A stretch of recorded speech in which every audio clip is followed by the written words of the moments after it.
The Bennington Show on, I'm going to guess this is a Wednesday? Mm-hmm. Fuck yeah. Mm-hmm. Nailed it. Hump day. I'm Ron Bennington. There's Gail Bennington. Yo. And I'm Ron Bennington. And an apology has to go out. Sometimes I'm wrong. And I will always admit it. Eric Trump, I am completely sorry. You're not the dummy of the family. Okay? I took a BuzzFeed quiz and found out that I am Eric Trump. Wow. Of all the Trump children. But I will say that the expert was not an option. So I feel like that's the closest you can get to the expert. He's too young, so we have to ignore. Yeah. We have to ignore the expert right now. But in many ways, I do feel like the Eric Trump of this day. Yeah, I think that you are. I mean, believe me, I thought I was the Ivanka. I thought we had completely lined this up. I know. Turns out I'm the Eric. Let's be honest here. Jen's the Ivanka. Mm-hmm. I think I'm the Tiffany. Oh, yeah, you know what? You're right. You are the Tiffany. I was completely wrong about that. No doubt that fucking Chris would take a meeting with the Russians. Yes, definitely. And invite Don Wicklin and fucking Vito in with them. I thought I was helping. That literally, I'm going to put that on your tombstone. Now, so what do we do about this Hillary situation?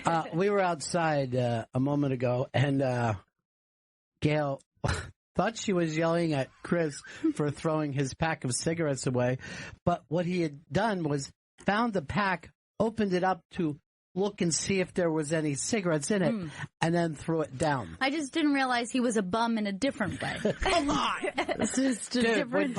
bums look for fucking smokes. Yeah. Smokes are a commodity these days. No, they always have been. They always have been. But you don't smoke things that you find on the street. Oh, I have. It's worked out for me a few times. Well, then why not dig up some gum? Yeah. Empty donuts carton here. Let's see what's going on. Number one, gonna be number one. Ow. Is everyone loving Funk Week? I'll tell you this. Sly Stone should be the president of the United States. I'd vote for him. I'd vote for him. You know why? Hot fun in the summertime. I couldn't even pick a favorite Sly and the Family Stone song. That's how many I have. They're all good. Well, when you get off the hits, some of them aren't. But yes, every hit is good. There's no doubt about it. Oh, when it hits, it's right. Yes, it's like Mr. Tom Petty. Every hit is good. I was traveling around in a... You know, what's going on back there behind me? Don't you know when we're in this room, you crawl underneath to your... You know there's no way for you to slide through somewhere. I'm going to be honest. Could this table, be just a little bit smaller in which there's a place to pass? It doesn't really need to be this size, does it? When I came to XM, right, we had the perfect fucking studio. Perfect fucking setup. Everything was great. And they changed it. And changed it again, and I came over here, and they changed it and changed it again. Like you had the studio. So the best studio you've had was the one at 57th Street? Oh, yeah, when I first got there. Yeah. It was perfect. It's Chris, I see you nodding back and forth. Normally you disagree with me, but you ready to... It was a golden age. It was a golden age of studio space. It was very nice. I mean, this is just too much. It's too nice in here. It's too big. You don't need to be this far away from each other. There's a lot of negative space, you know? I never even thought of it that way, Chris. That's great fucking feng shui way of looking at life. Now, am I the only one who watched Sam Morrill's show last night? You are, yeah. Thank you. You know are why? the only one. Sports fan? No, love. Love for my friends. And Dan Soder was on there. How was it? So fucking good. Good. I'm glad. So great. I knew it would be. Yeah. But they're going to talk about sports and passing the ball, and I can't follow. You got scoring the points and all that. You're getting it. That's the thing that you don't realize. That's about as much as most guys know about sports. Try to score that, okay? And stop them from scoring, please. God damn, I love when we score more than the other people. Their shirts are a different color. Dude, there's this, in the movie, remember the movie Donnie Darko? Remember it. Based my life on it. There's just this one little scene where there's a kid who's watching with his dad and a bunch of other people are in the room. and they're quietly watching football, and the kid just goes, needs to go for a safety. And everyone just like looks at him like they're just like, why would you just make an obvious statement? But it has nothing to do with the scene. It's just like that thing when somebody says something, you're like, yeah, we definitely want to do the thing that should be done in this moment. We'd rather have 2 points now than not. I don't know why we're not doing it. Well, I watched a lot of morning TV today, and I've got your 10 best ways to beat the heat. Oh, really? Hydrate. Have a little drink. Okay, I'm already behind the ball. I never think of that. Another thing, if there's air conditioning, be in there. Be next to the air conditioning. Okay. 3, if you have a pool, good time to get into it. Mm-hmm. Get into that pool, stay wet. And guess what? You take your beverage in there with you and have a drink. Mm-hmm. Is there any, like, foods that I could eat that could be cool? Yeah, watermelon. And stay away from the alcohol. It dehydrates you. I just found that out today. What about all these frozen margaritas I'm drinking? They're cold. Oh, and for the black people, open up the fire plugs and run through. Run back and forth. Look, Jen gives me a look. Like, come on, man. Not everybody has pools. I was like, I was with you with the watermelon, but Dude, there is nothing better than opening up a fucking fire plug. It's the best thing that could ever... Like, I can literally remember every time it happened in my life. I had never experienced it growing up in Florida, but when I moved to Brooklyn and I was like, oh my God, it's like in the movies. Like, Yes. I was just like amazed that it's still like It's that. better than any pool and it's better than any water park. It's fucking amazing. There's this the coldest water that you can imagine. Yeah. Shooting out. And then the kids are cutting fucking loose. Like, they are so psyched. You're just going fucking bananas. One time I remember the guy whose job it was to come and fucking, he has that special wrench and shit. Mm-hmm. All the kids were running back and forth and we were so fucking excited.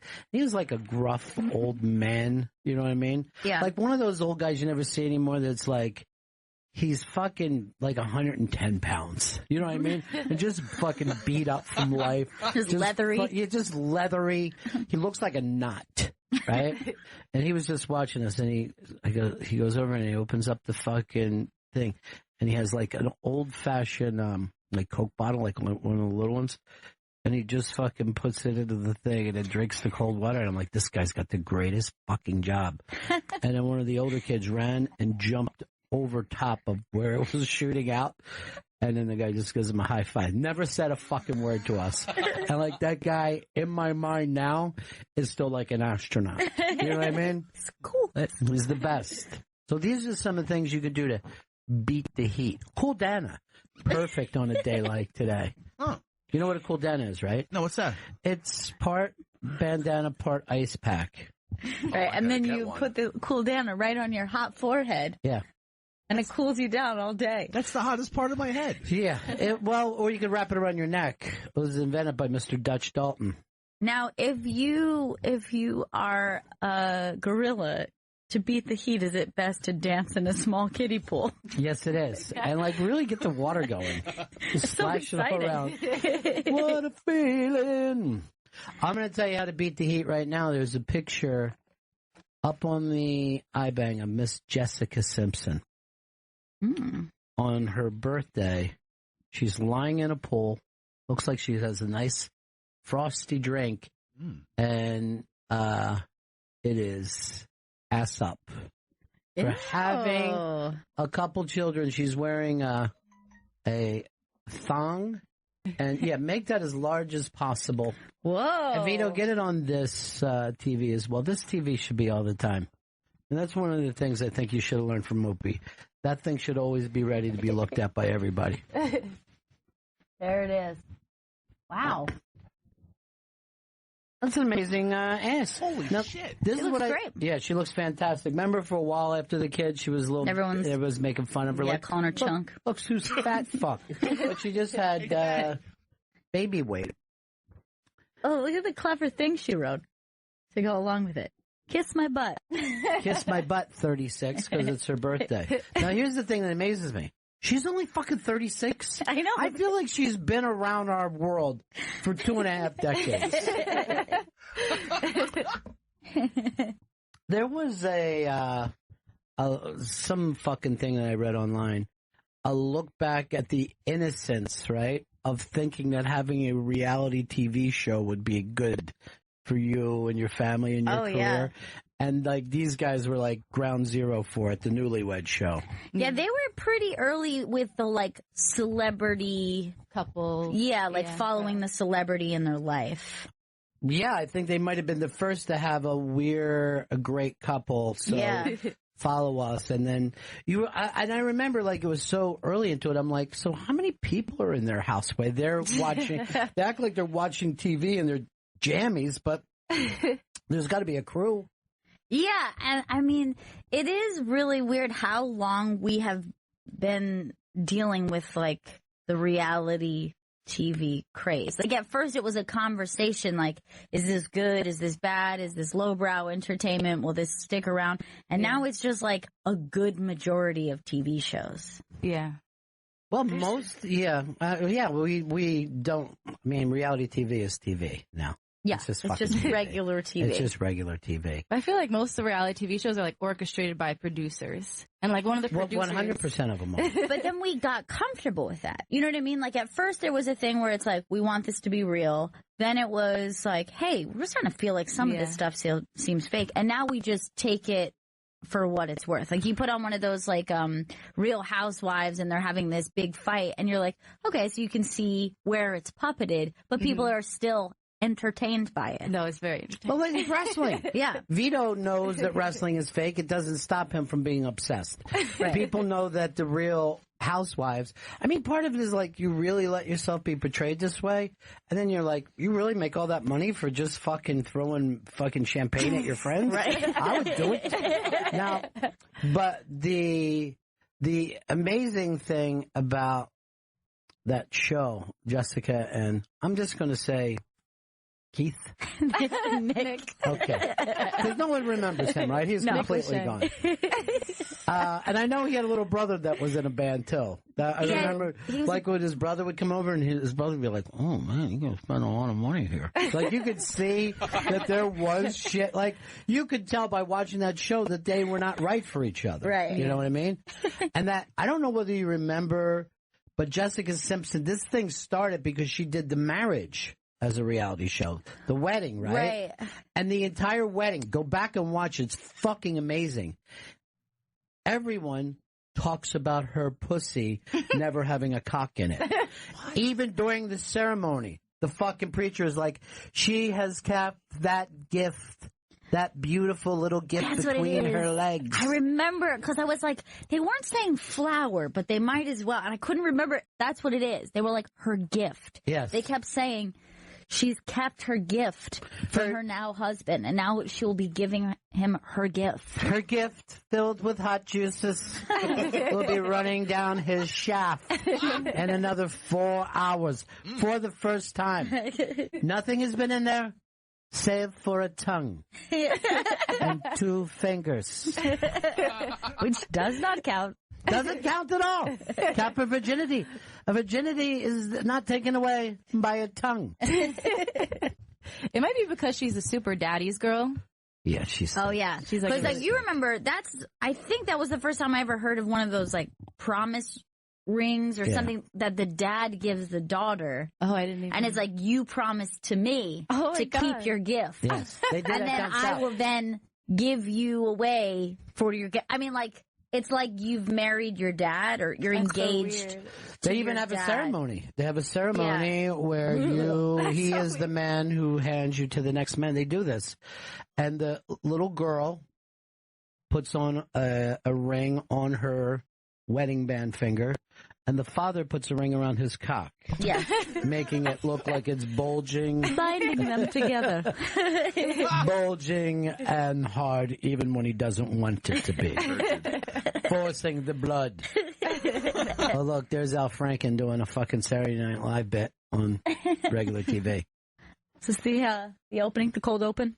All right, so the new guy running for the FBI just said there's no reason to doubt Russia meddled in the election. Don't worry. We are forming a super cyber force with them to stop this from ever happening again. With us and Putin working together to stop Putin from breaking into all of our computers. How's that going to work? What about this heat, huh?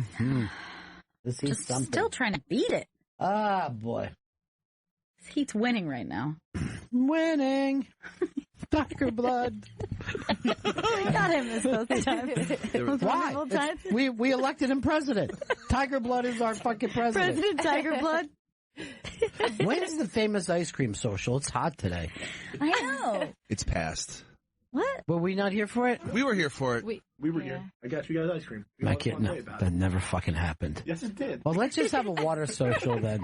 I'm just kind of water antisocial. Oh boy, this water, huh? Good. Keeps me from overheating. Helps me beat it. I was just watching Chris talk with Jen. It was very fun. I'm telling you a secret. I don't like Ron. Check the levels. That fucking Ron is a dick, right? Everyone hates him. Everyone wants to fucking kill him.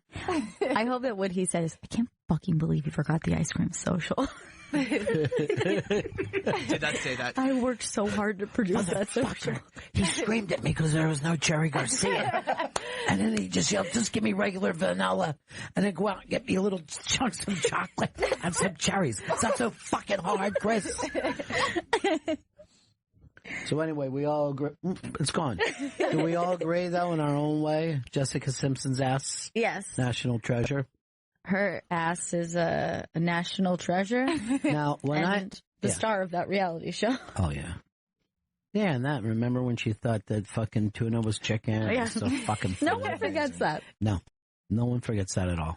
What would you say? You know why? Because she was fucking adorable. Yeah, she was really cute. Adorable. Yeah. And he hated her. You just saw him say, what? Jessica, please stop being so fucking amusing and charismatic. I mean, she went out. She went out and started some kind of, I think she calls it Jessica Simpson's cheap clothes. Uh-huh. And she's like a and she was in here before. Adorable. Posing with everybody, being nice to all the fucking I've always thought she was men. a sweetheart. Sweetheart. Mm-hmm. Sweetheart. Not that Nick. Nick comes across as a Staten Island guy. You know what I mean? He has that thing of like a guy who's like 24, but he's still out with a hose watering his fucking lawn, and you're like, dude, you're too fucking young to be caught up in this mess. Fucking kids, right?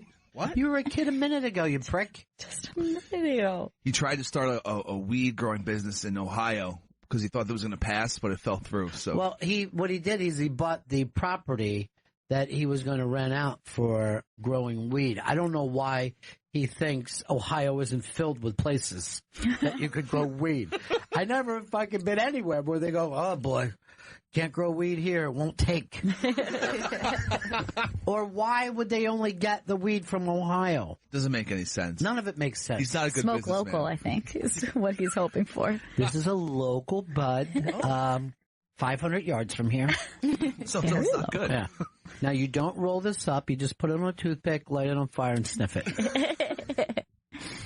By the way, when I was watching Hannity last night with young Don Jr., Hannity just grilling him, just fucking coming at him from every direction. That was supposed to be a joke, guys. But he has, and it's not his fault when you're born to look like a frat boy rapist. That's not your fault. But what he does that is so great is he's one of those guys that he breathes, but it looks like he's not getting enough air when he's mad. The nostril flare, but it doesn't flare enough. It flares like I can't breathe. Not enough. I'm always every time he gets mad, I'm ready for him to say, I can't breathe at all. I'm not getting anything. Those fucking nose holes are too tight.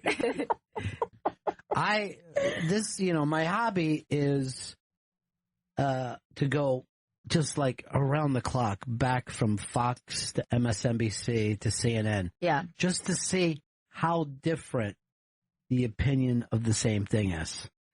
Yeah, there is no other topics to talk about, so it's just like you can literally, as news breaks, you're literally just watching everybody like dogpile on the same conversation and try to pick it apart. Kind of like we were talking yesterday about like sports commentators. Like it's just like they're just trying so hard to pull this, like stretch it out to the longest conversation. And then it's really funny because like if sports is a great analogy because the difference between looking at ESPN and New York, MSG.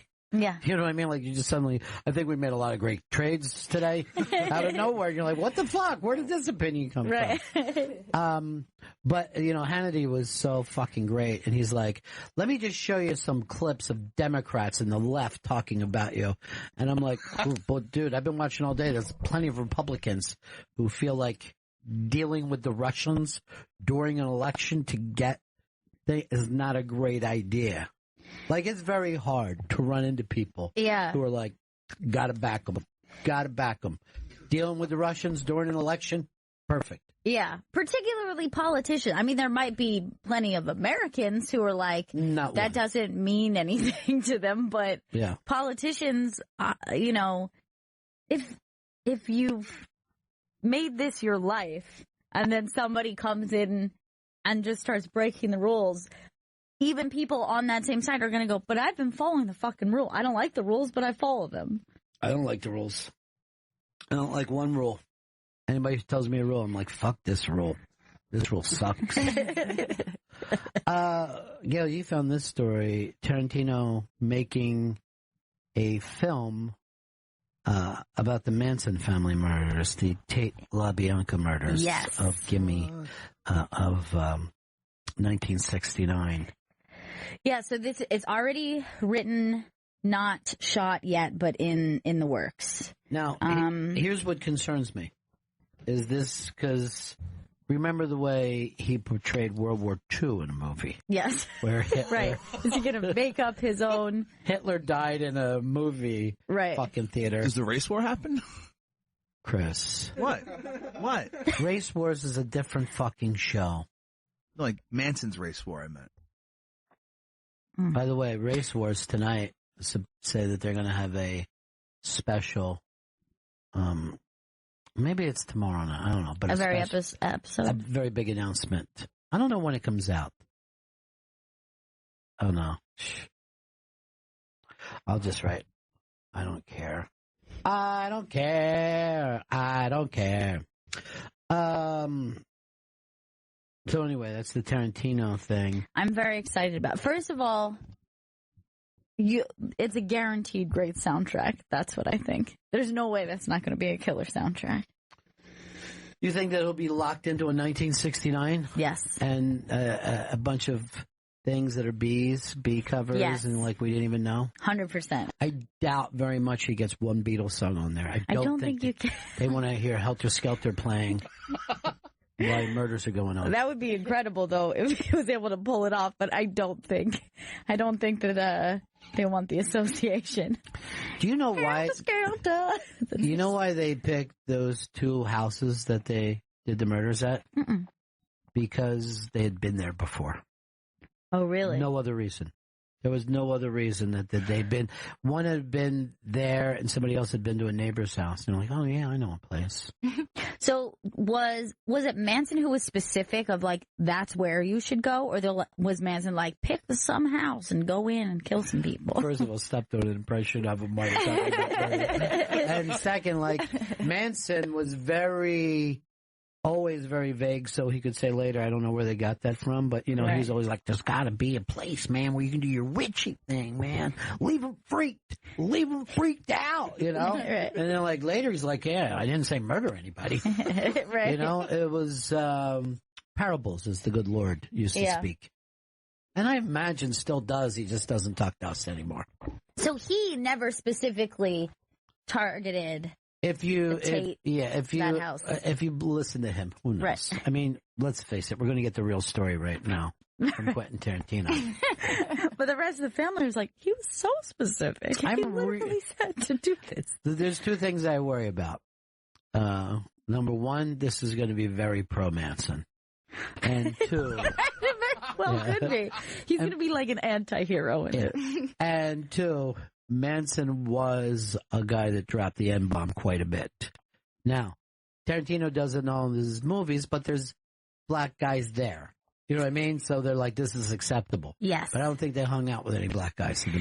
Well, that was something that I thought, with the last few films that he's done, is that they have been films where you're like, historically, this is what people would say, and so he writes it in. So I was wondering, that was like one of my first questions was like, did Manson drop N-bombs a lot? And is this why he picked this particular subject matter? Well, when he did the Jamie Foxx one, what was that called? Django Unchained. Yeah. Thank you. I saw it with a predominantly black audience. Mm-hmm. And, it was occasionally getting uncomfortable. That audience was going batshit crazy, loving it. Loving it. Yeah. I also saw it in a very similar setting, and we got to go people find were more white psyched. theaters. There's none near me. None. Where we could just relax. Oh, it's just a word, right? What's the big deal? I mean, it doesn't offend me. I've never been offended by that word. I love when people say that about anything where they're like, I personally don't find that offensive. And it's like, is it about you? That could be the reason. I'm not offended by a lot of racial slurs. Yeah, they have nothing to do with me. There is one that offends me, and that's honky. And that's because I really do talk through my nose. Or honk like a little goose. Terrible. I feel like I'm kind of honky, too. Yeah. Like, anytime I hear myself, hear my own voice, I'm like, am I talking directly out of my nostrils? I once got called honky by a goose. And that fucking hurt. I'm not getting enough air through these little nose holes. I feel like Chris is an angry nostril flare type. Oh, yeah. I feel like I've I'm seen also, him flare in the nostril zone. Also grind my teeth, too. Yeah, you do. Oh, that's probably why. You need to That's get the air probably in the some. What if he reimagines Tex as a black guy? He could do that. It's his movie. And then he might get away with more M-bombs. Chris, It's not an you know what? M-bomb. Can I just tell you, serious, thoughtful Chris Stanley is not welcomed here. That's just fucking stupid. I hate him. I hate his fucking guts. I don't care. I don't care. Hey, Paul, what's the story? Hey guys, I'm also a big wrestling fan like Vito, and Great. I Hey, did you like Hulk Hogan? he was the greatest. Yeah, he was a real American. Yeah, fight for the rights of every man. Yeah. But I was watching the original Tough Enough the other day, and it was surprising what I agree with Jen that like it wasn't overly produced. There was no script. There was nobody trying to act crazy. It was Hold like on, Jen's it was coming out almost- big and tough enough. Remember when you said that, Jen? About tough enough? Jen loves tough enough. It was almost weird to watch it because there was no like theatrics. So you're saying the one thing in wrestling that wasn't fake was the reality show? Go I feel figure. like I'm spinning out. What about the Diva show?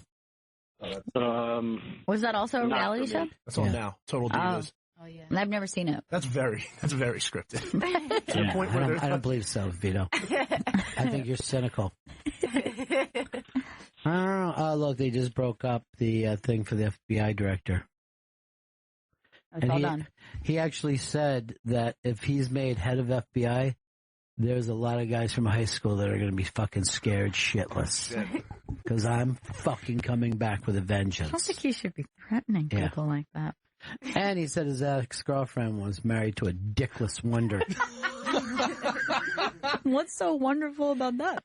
You know those, I just, because I saw somebody in the hall, and I'm not pointing anyone out, but you know we have people that go around and do all, like, running boards for shows that don't have. Mm-hmm. Yeah. Do you notice how fucking short they are? I don't know who is hiring, but they have a type. Oh my gosh, I guess you're right. I'm like thinking of a couple different people Yes. in my head.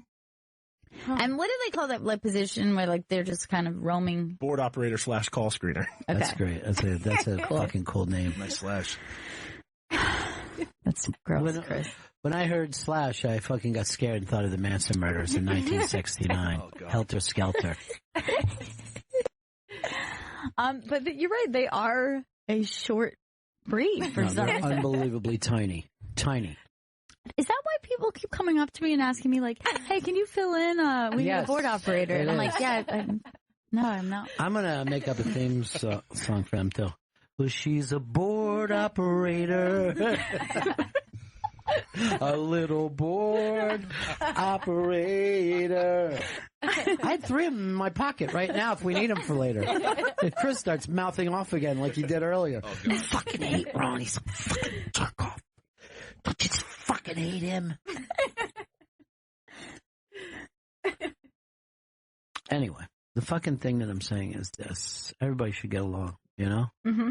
This whole Trump-Russia probe. You know, can we just put it behind us? Put it behind us. What do we care? Even if the Russians are running things, what do we care? In the past, and now it's the future. Russia seems like it's doing well. It's the fucking greatest country in the world. Total freedom. I look to them for freedom right now. Seems like everyone's really happy there. They're way happy. And they kill their press, which is great. So many assassinations. And they poison, you know? You can get a fucking weird poison that makes your whole face fucking turn into an orange. It's very old school. Mm. They killed that one guy in London with a poisoned cigarette. Jesus Christ. Yeah. You know, give me time. It'll work. Don't rush it, boys. It's already poisoned. Look at that tiny board operator. There you go. Tiny board operator. You know, I haven't seen in a long time his cousin Brucey. Yeah, I haven't seen him in a while. long time. I haven't seen him in a while either. Last time I saw him, he had a camera. Was going into the men's room. I was only kidding. It's too soon. You know, it's fucking too soon. That's me. That's on me. I'm the first to fucking cop a play on that one. Hey, we're doing Dish later today? Yes. Let's see if I can guess all the Dish stories before you get there, so you got nothing. No. Is this a sponsored Dish? It's a sponsored Don't dish. fuck it up then. I heard from the sponsor last time. What the hell's going on over there? She said, oh no. You can't be attacking Dish during your dish. This dish sucks. We're going to need her to change her catchphrase. Dish. More like saucer. Goodbye and see you tomorrow. And look, here's That's something. her boom goes the dynamite. Yeah. Today, Chris invented one without even knowing it because we were down there having a poison cigarette. And Chris wanted to let us know we had 5 minutes before the show started. And he goes, 5 out. And he puts up a 5. And then we're like, is that your new way of leaving? You put up your hand, 5 out? We thought it was like a goodbye, like 5 out. And then later he said 5 in when he saw me. And I'm like, dude, stop pushing it. A tiny board operator. She goes, another one. Yeah. It's like an infestation. You know what's the weirdest thing is that Lewis had 2 board operators on his wedding cake.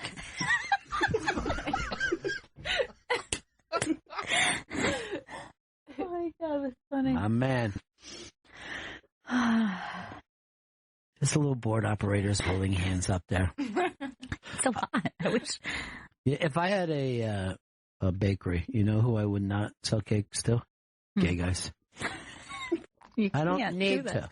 I sell my cakes to straight people. I call it straight cakes. We see what you're trying to do with that name. Okay, what would you like written on your cake? Okay, great. And the flavor? Uh-huh. And have you ever put a penis in your mouth? Another man's penis? Look, this is a birthday cake. There will be no order. My cakes are for virgin births. Can't give you cake. Wasn't there a florist too? Yeah, I think somebody didn't want to. I know a lot of people in the wedding industry. The wedding industry is anti-gay, which is weird because I've never met anybody that wasn't gay. They're so gay. You're not getting a fucking cake here. No one does the gay voice anymore. By the way, I could never do it properly anyway. But no one does that stereotypical gay voice. I know. My gay voice is just really my black gay voice because a lot of my gay friends are also black. Well, you're checking off 2 boxes. That's perfect. Okay, so you're getting into every club. Here's the thing: you're not going to get this cake right here. Okay. You're not going to have this cake. Why? Where does that even come from? I don't know. It's like this kind of, I don't know, like that kind of kiki talk. It's like early drag queens spoke like that. And so it's kind of a little bit New York-y. I think it's kind of based on the drag scene in New York. Did you ever see that documentary that was like about the drag scene in like D.C. and Baltimore? I don't think when they would have these fucking pageants every year. It's like a real old school thing. If anybody knows it, prize I don't closet. know. The only one that I know is Paris is Burning, but that's like a New York scene. I don't think. Maybe I'm wrong then. I've been wrong before, like with Eric Trump, who I now call Einstein Trump. I wonder if the expert has seen any of his stuff of his brother uncle on TV in trouble. He cried. It's like, Mommy! My brother uncle. My brunkle. That's really cute. I hope he starts saying brunkle. Brunkle Donald Jr. is going to jail. Kathy Griffin's going to get him. Chiffon actually said this.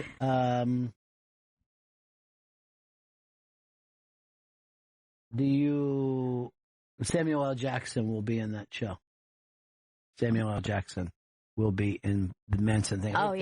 Hopefully playing Manson. Also, Chiffon would probably know if there was a drag documentary in D.C. Adam actually said this. Since we have thoughtful Chris in the studio, can he tell us his thoughts on independent film? What do you think, Chris? No, there's no way that's the one that I'm talking about. Well, a doc that Louis C.K. put on his site. Yeah, that's this was new from one. Years ago. Is it called Queen of the Capitol? I don't know, Chris. I'm going to fucking tell you the truth. I wish I never brought it up. I mean, I'm so glad that you're thoughtful when you're not fucking going around looking into things for some smokes that might have been left behind. Look, I did it because A, it was a pack of Reds, B, that pack looked crisp. So maybe that's why I forgot it there. What is he saying in there? This is why. I never know what he's saying. All right, to me, this is the biggest story in the world. Because everybody makes fun of Florida Man. Well, this time, Florida Man came through. So this family was trapped in a riptide. And the people on the beach, some say up to 80 people, had a human chain. And I think there was 2 dolphins in it, too, with their fins out. Stretched out. Look how far that goes. Now, have you watched the video yet? I haven't seen the video. I saw the image, which was insane. The image could make you cry. The fucking video reminds you that you're back in Florida. Is this the news account? Yes, it is. Right, hit it. Band together into a human chain. Look at this. Come to the rescue. His family, a whole family was in a riptide. The water, when it starts going around, there's nothing that can save you. 80 beachgoers rushed into the water and joined hands when they heard the cries for help. It happened on a beautiful beach day in Panama City, Florida, on the Gulf Coast. A young mother of 4 was enjoying a day at the beach when she saw 2 of her boys out in the water screaming for help. They were caught in a deadly riptide. Mom bravely swam to their rescue. Now, here's the thing. Jim Murray does not live in Panama City, right? So either A, he flew there to say this in front of that ocean, or B, he's in Santa Monica. Right. This dude has been around forever, though. All right, hit it. But she got caught in the riptide as well. So did the boy's grandmother. Others tried to help. Altogether, 9 people were in danger of drowning. The chain started in very shallow water close to shore. It went on for 300 feet in water about 15 feet deep. Jessica Simmons was having dinner on the beach when she heard the cries. I was like, I can help these people. I grabbed a man's hand, another man. I don't even know who they were. They grabbed my tits. And I grabbed their hands and just pulled the last girl in. You can see someone exhausted being carried out of the water. Bystanders on the beach erupted in cheers when the last person was rescued. Once safely on shore, she collapsed on the beach. Among those rescued was 8-year-old Stephen Ursey and his mom, All right, watch Roberta. this kid. This kid's amazing. We got caught in the current, and, well, our mom had to go in after me and my brother, and the people made a human chain and pulled us out. As a mama, I'm supposed to be able to protect them and do everything, and I couldn't do it that day. I had to have help. The boy's grandmother suffered a heart attack during the ordeal and is still in the intensive care unit. I didn't know that. The whole family is forever thankful to all those strangers who formed a human chain that saved their lives. Had we not done what we did. Stop. Find that local one when the little boy's talking, because one of the best things in the world happens. All right, so 2, here's what I can't believe. That you could be in a riptide and still stay there and not be pulled out to fucking sea. I've never seen that. Yeah, I thought it just keeps pushing and pushing. Maybe it does end at some point and then you can't swim back in. The only thing I know about a riptide, and they terrify me, by the way. They've terrified me since I was a kid, is that you're supposed to swim. It's against your instinct parallel to the beach until you find yourself out of the pull. You're still going to be being pulled out as it's happening. So they're saying, don't panic. You are going to be pulled, but if you're swimming parallel, you're more likely, you'll tire yourself trying to swim I've the other always way. said the opposite. Just go with it and just swim as fast as you can. They said it's like a water slide. Now, I was trapped in a riptide before. I've told this story on the air, but I will retell it because you know why? It's Riptide Day. Yeah. But we're getting to where the little boy talked and about how he's going to pay it forward. Keep going until you see the mom and the little boy. It's very funny to see the little boy. I mean, Guard, start right there.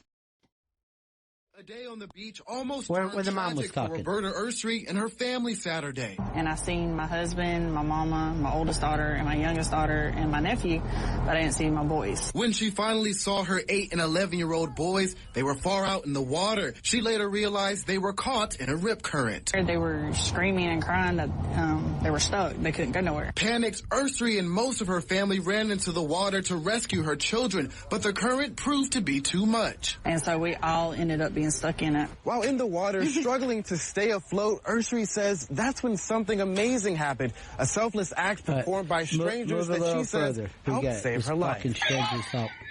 We get it. The fucking strangers help you. Now let's get to your funny son. All right, now there he is when he starts talking. The rip current. Ursey's son, Stephen, recalls the scary ordeal. We got caught in the current, and well, our mom had to go in after me and my brother, and the people made a human chain and pulled us out. A chain of events that ultimately left Ursey feeling thankful. Because as a mama, I'm supposed to be able to protect them and do everything, and I couldn't do it that day. I had to have help, which I was eternally grateful for that was there to be able to help me. Since they helped me, that's just good. When I grow up and they start, and if they can't swim, I'm going to have to... Stephen says he just wants the chance to pay it forward one day. In Panama City Beach, Byron Khalil, News Channel. It's tough. So the kids start to say, when I grow up, and if they can't swim... Where are you going, kid? I don't know where this is going, but I want to help. I just want to help so bad, but I can't help. But if somebody is swimming and they can't swim, and I'm on the beach this time, and I'm not caught in a rip current, I'm going to do what I can to help if I can help the rip current. Of course, I will try to help them in the rip current, because that's what happened to me. You saying you want to be a lifeguard, son? Is that it? I just want to help.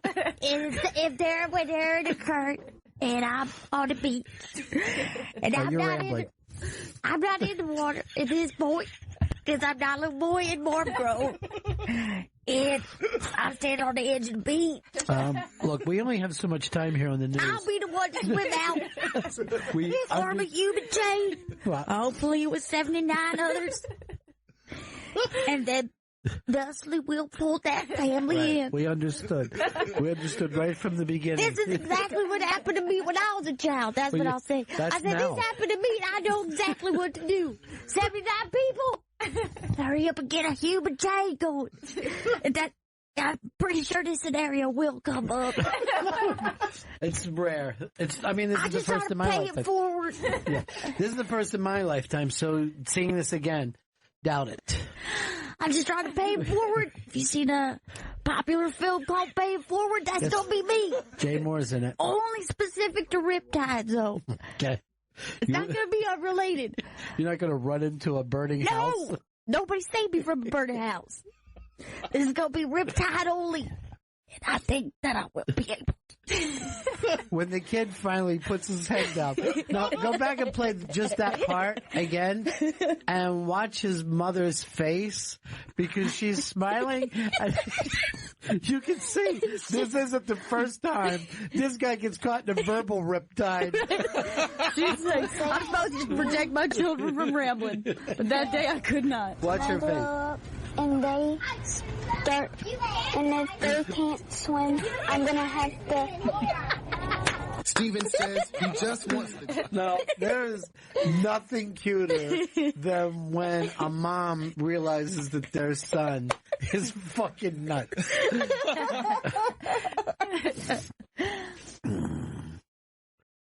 Oh, God, that was fucking great. That story is so crazy, though. I can't even believe. And then, all right, here's the thing. 80 people, are they over their head? Like, are the last few people, like, yes, floating they're dangling. out? Okay. And none of this makes sense. Like, this is not in any kind of, this shouldn't work, what they're doing. You know? This would work just the same as if there was someone hanging off a building and they started a human catapult. They just shot someone. Checked the dude up there and he was able to help. It doesn't work. What they just did. No, here's what I don't understand. We're the fucking EMTs and cops and whoever lifeguards. Look at the size of that beach. There's no lifeguards? I was at Miami Beach and there was no lifeguards. I don't know if it was the time. It wasn't even that late, but I don't know if they're cutting back. But there was no lifeguards when I was in Miami either. Yeah, it's so weird. Like, I'm just trying to think of, like, if you have, like, 4 friends, you can't pick what to get for lunch. Like, how did 80 people be like, what's the plan? Go time, human chain, forming it. Like, how did that happen? I would be on the beach. And, like, you know what else is weird? You will see other people still swimming and enjoying their day near human chain. Yes. Like, not everyone on the beach. Some people are like, this is a vacation for me. Yeah. You know? And last thing I want to do is get caught up in a lot of drama. I'm just going to keep swimming. Here's my buddy David in Santa Cruz. David. Ronnie, that's like the last thing you should do is get a chain like this. So now, after all the whole story, you know, they should say what you should do. That's the last fucking thing you do. Yeah. They're lucky 20 people didn't die. Yeah, I was thinking that too. 30 people dead. Yeah. Well, you're supposed to, if you get stuck in that shit and you start floating out, you're supposed to swim parallel to the beach. And eventually, you should be able to get back in that way. But you don't fucking line up 80 people. They're lucky 25 of those people didn't die. What kind of riptide was this that you're not pulled out? How are these little boys able to just be like, I'm in a riptide, but not so far enough that you couldn't reach them? How are they not in fucking Costa Rica right now? I don't understand. Visiting Chris's in-laws. All right, so I'm going to fucking tell you about my riptide story. So I'm down near Bethany Beach, I guess near the Indian River Inlet, right? I'm a kid. So I've told you the story before about Don Vito and how we all were from the same neighborhood. So we're down here in his van. Conchester Rocky is with us, right? Maybe a half an hour earlier, I saw those guys push over a fucking porta potty with somebody inside, right? So this is the kind of fucking day that we're having. And these are also the same two guys that I have in another story where we went to Vet Stadium, right? So they show up from time to time.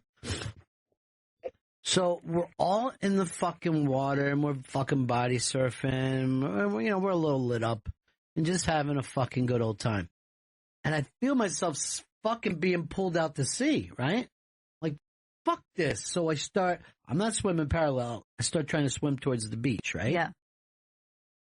And I go underwater, right? I figure maybe underwater works. I start fucking grabbing at the ground and pulling myself like I'm fucking rock climbing, right? Oh, my God. Like a moron. And you can feel the pull while you're under. I could feel the pull and I'm fucking going. It might have only been 5 or 6 feet while I was doing this, but it felt like it took a while. And all of a sudden I just feel free from it.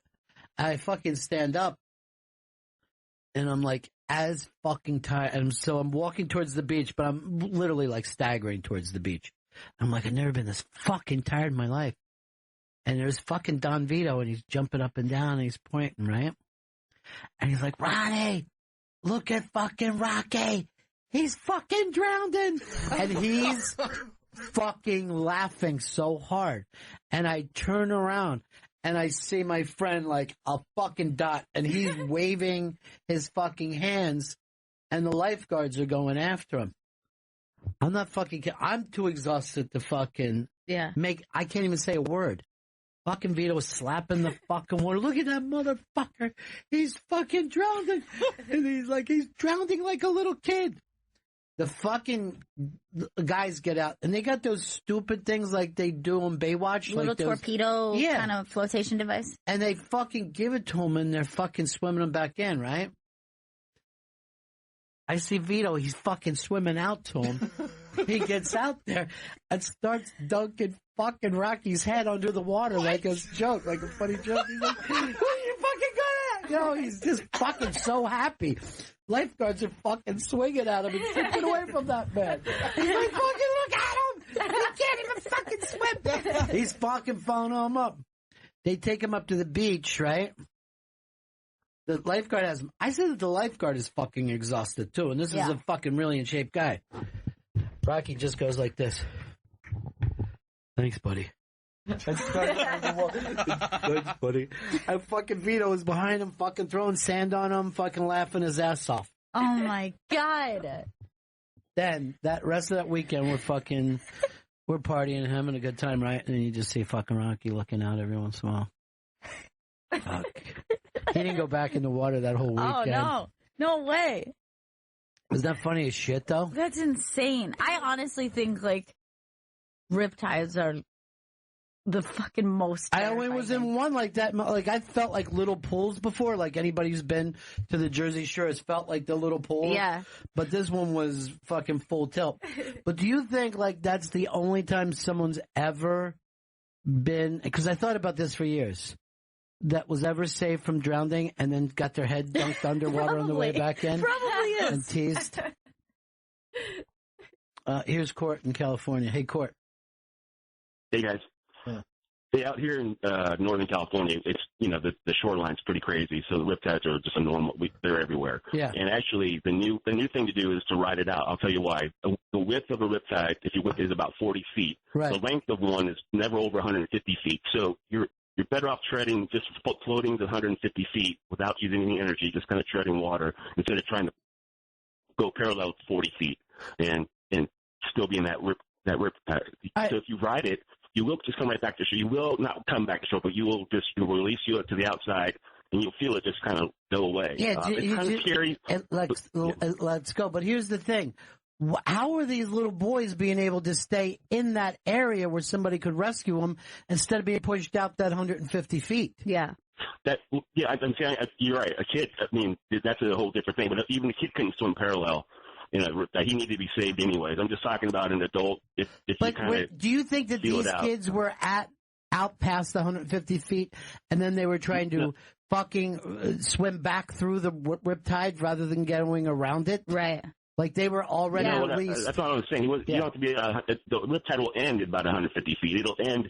The kid had to be rescued. There's no way he was going to know being a kid how to right out of riptide. I'm just telling you guys. I get it, Court, but I'm trying to figure out, because I tried to figure out why those kids didn't fucking get pushed out, but maybe they did, and their family didn't think enough to hey, there's other spots besides this riptide. Maybe the family swam out and said, I'm going to pull you back through the riptide. Because something stupid had to go down there, And I didn't know that the grandmother had water down there. Is that water shallow? I've never been to the Gulf. Is it shallow for a... Yeah, the Gulf, the tides are, completely different there. It depends, someday the low tides will be very low, and then the high tides feels like it's right on the beach. Yeah, sometimes you can go really far out and still be chest level deep. Yeah. I mean, it's Florida, it's different than, out here you go 10 feet and you're in 6 feet of water. Yeah, I know. So you can get pulled really quickly. I actually, I realized that the first time I went in the Pacific. I'm like, oh, fuck. Thought we were walking out here, no? No. And that water was cold as shit. The surfers, they use that. That's how they get out to the big waves. They use the riptide. That's how they get pulled out there. They actually use it as an advantage. They use the riptide to pull themselves into Mavericks. How you get out to Mavericks, the big waves, is you use the riptide to pull yourself. Dude, this is the first time I've ever heard that in my life, and it makes total sense. I had no idea this. This is great. Yeah. All right, you're going in the pretty good price. Nice. You gave me something we didn't know before. It's all I ever want. I want to learn a new fact. So the big wave sailors surfers will use that riptide. That's so, I guess I never really thought about it. Otherwise you would have to paddle out so far for those big waves that break way out there. I only go out holding on to a jet ski. That's the only way I'll fucking do it. See, me, I shoot the pier, so I do it a little different. You gotta be careful shooting the pier, though. You really do. I've learned that in so many movies. That will fucking turn your board to splinters. Turn your board to splinters. Brian, Florida. Hello, am I on? Yeah, you are. Okay. We're still talking about Florida here. We know there's always fun stories out of Florida. Of course, the best. There was a robbery about a week ago in a Home Depot in Polk County. I know you love the Polk County. Polk County, the best. Yeah. But the strange twist to it is that all the guys that were doing the holdup were all in drag. So they dressed as women, and then they went in. Now, we don't know whether they were professional. Look at the tiny board operator. Lauren. Yeah. We're not supposed to point them out. Come on. While we're stereotyping Lauren is she's a perfectly normal height. We knew all the names. But, I mean, were they wearing heels, Brian? Yes, it says they were wearing wigs, dresses, and open-toed shoes. All right, man. Thanks. Maybe it was just women. Did anybody think it could be just women? Here's Ryan, Oregon. Ryan. Hey, Ronnie. I was caught in a riptide in Northern California body surfing, and I was in good swimming shape. And next thing I know, I'm looking at the beach, and my buddies are just little specks. And I was so fucking exhausted by the time I got out of it, and everything in my body was telling me to swim back to the beach. And by the time I got back, I mean, I was absolutely exhausted. My dad was so pissed because I was the only person out there not on a surfboard and without spins and everything else. And no, I mean, it's no joke. No, it's terrifying. It's fucking terrifying. Jeff in Virginia. Jeff. Hi.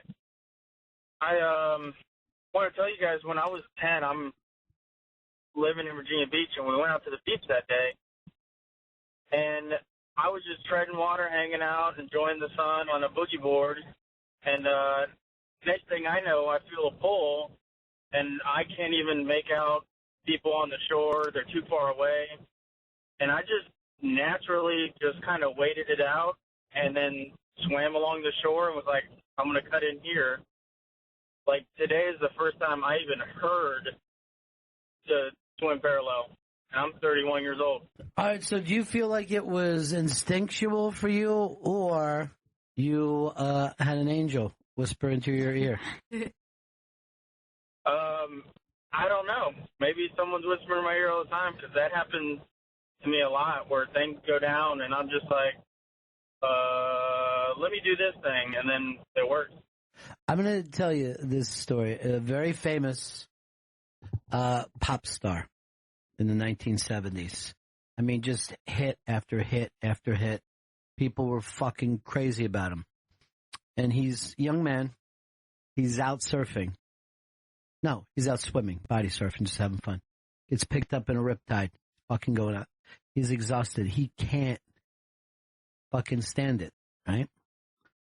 And he's like, in his head, he's like, God, if you spare me, I'll dedicate my life to you. According to him, wave comes, picks him up, and carries him back to the beach. And he stopped making music for 25, 30 years. Who was Became this? a Muslim.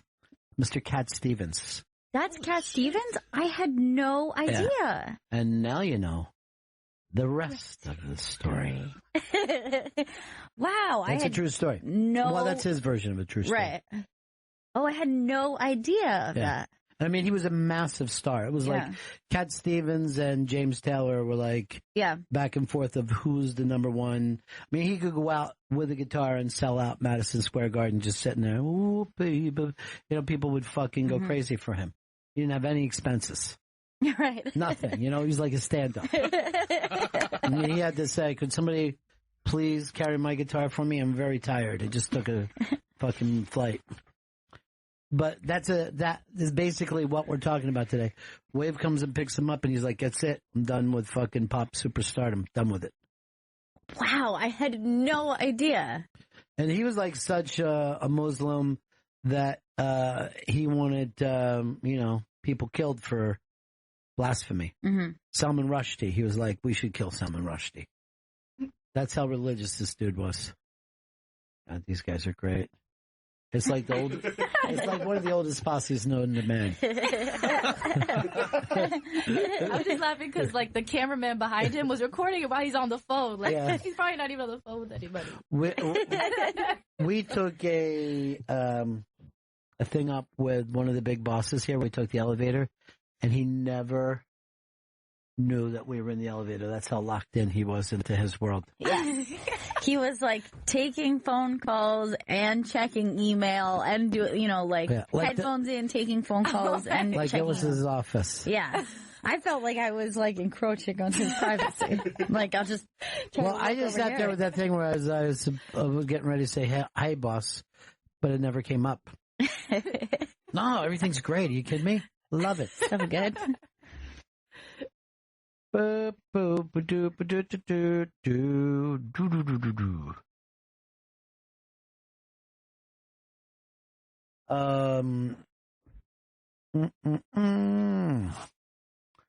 Let's go to Tony, Chicago. Hey, how's it going there? I'm so good, Tony. Good deal. Hey, I was in Hawaii with my wife.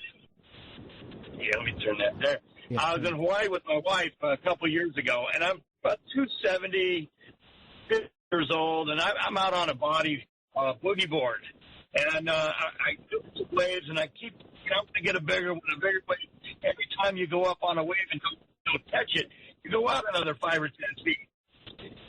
Next thing you know, I'm seeing the little dots on the beach, and I'm thinking, man, I'm out here, and I start trying to paddle in, and I can't go. So I wave the lifeguard.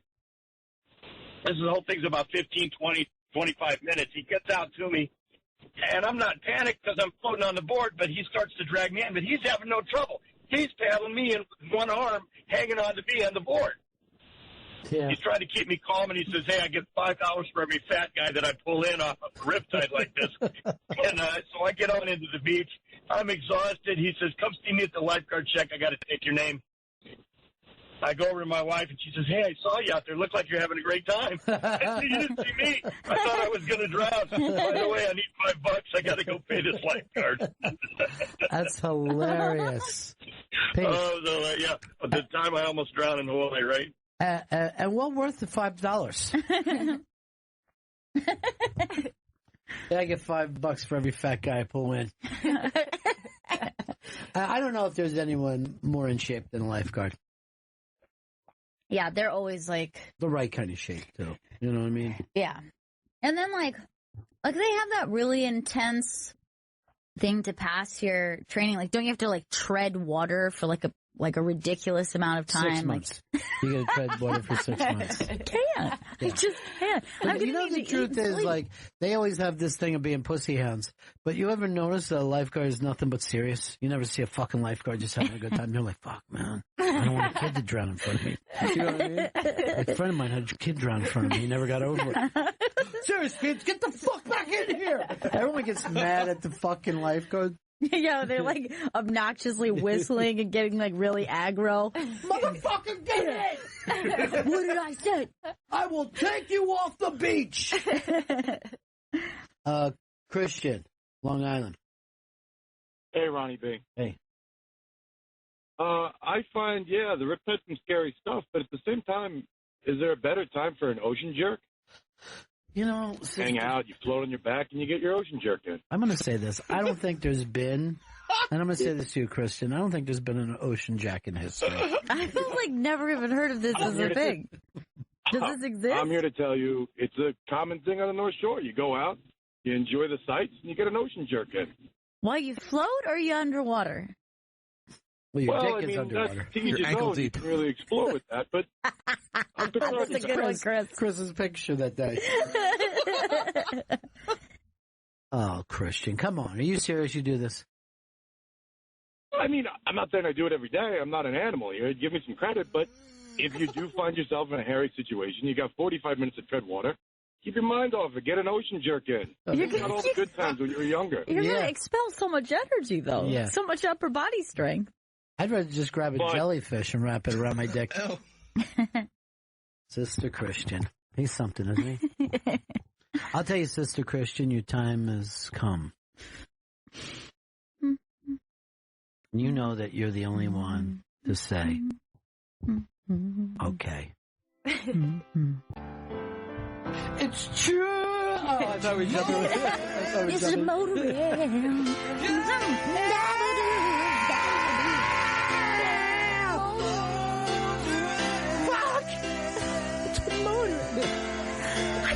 Stop motoring. You get this? Who knew that song was about a ocean jerk in it? Yeah, it is. It's about a big ocean jerk. Ronnie, you got to take time for an ocean jerk. I want to say that. I think that is the hair fucking power ballad of all time. Yeah, it's pretty because the power ballad is really. You know, like, when it happened in the 70s, it was like they didn't know they were doing it. You know, by the 80s, they were like, boys, you need a power ballad. Okay? What's that you called it? A power ballad. You need your dream on. And I think motoring is going to be it, you guys. What's your motoring? What's your price? Are they a Jersey band? The Sister Christian boys? I don't know. I think they're a Jersey band. I literally know nothing outside of Sister Christian motoring. Well, there's nothing else there. There's nothing for you. But Sister Christian will stop a fucking karaoke party, that's for sure. People can't believe how great it is. They are from San Francisco. Fuck, I wanted them to be Jersey. Because we're thinking about doing it. See if the Beaver Brown Band is from Jersey, because we wanted to do a Jersey GPS, and I want to get some embarrassment in there. This is what you're known for, Jersey. Yeah. Rhode Island. Motherfuckers. They sound just like Bruce Springsteen. We're gonna do a Jersey GPS and play 14 Bruce Springsteen songs. But agree, power ballad of all time? Yeah, I mean, it's between that and I would say maybe November Rain would be the greatest. They're playing at the Apollo soon. I know.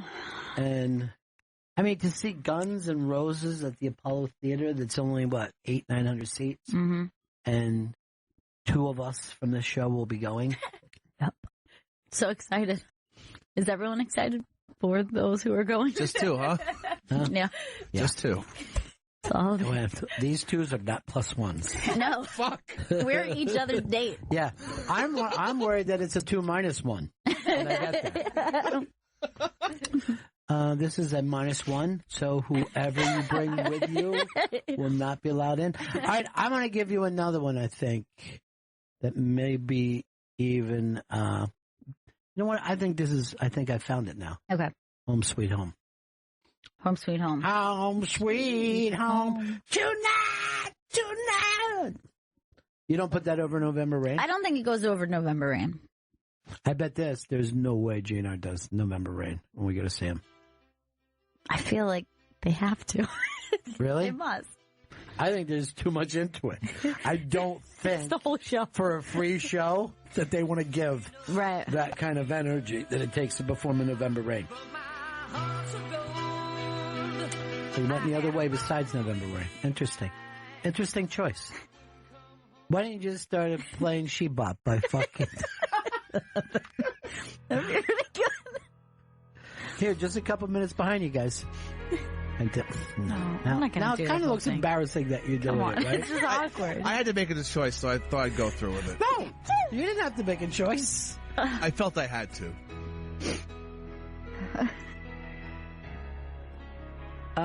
You just get chills thinking about us going to see them. God, it was beautiful. When you hear the song.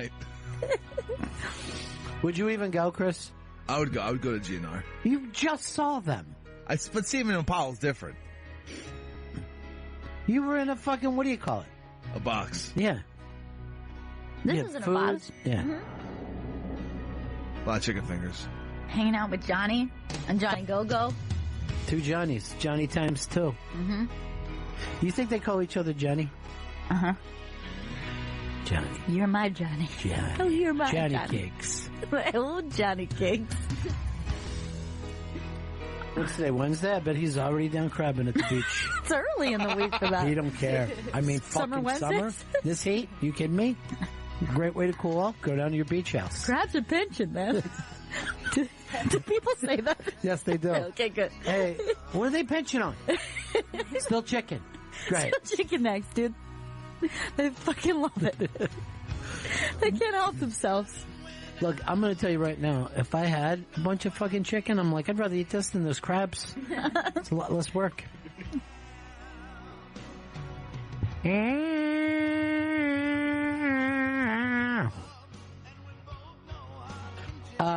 Look who it is, Johnny Go-Go, half the Johnnies. What's up, buddies? What you said, buddy? It's so funny to be on hold and hear you start talking about eating chicken fingers. That's really strange. Yeah, I was calling to say, if you're the guy holding the camera on the beach and not joining the conga line. Well, first of all, it's not a conga line.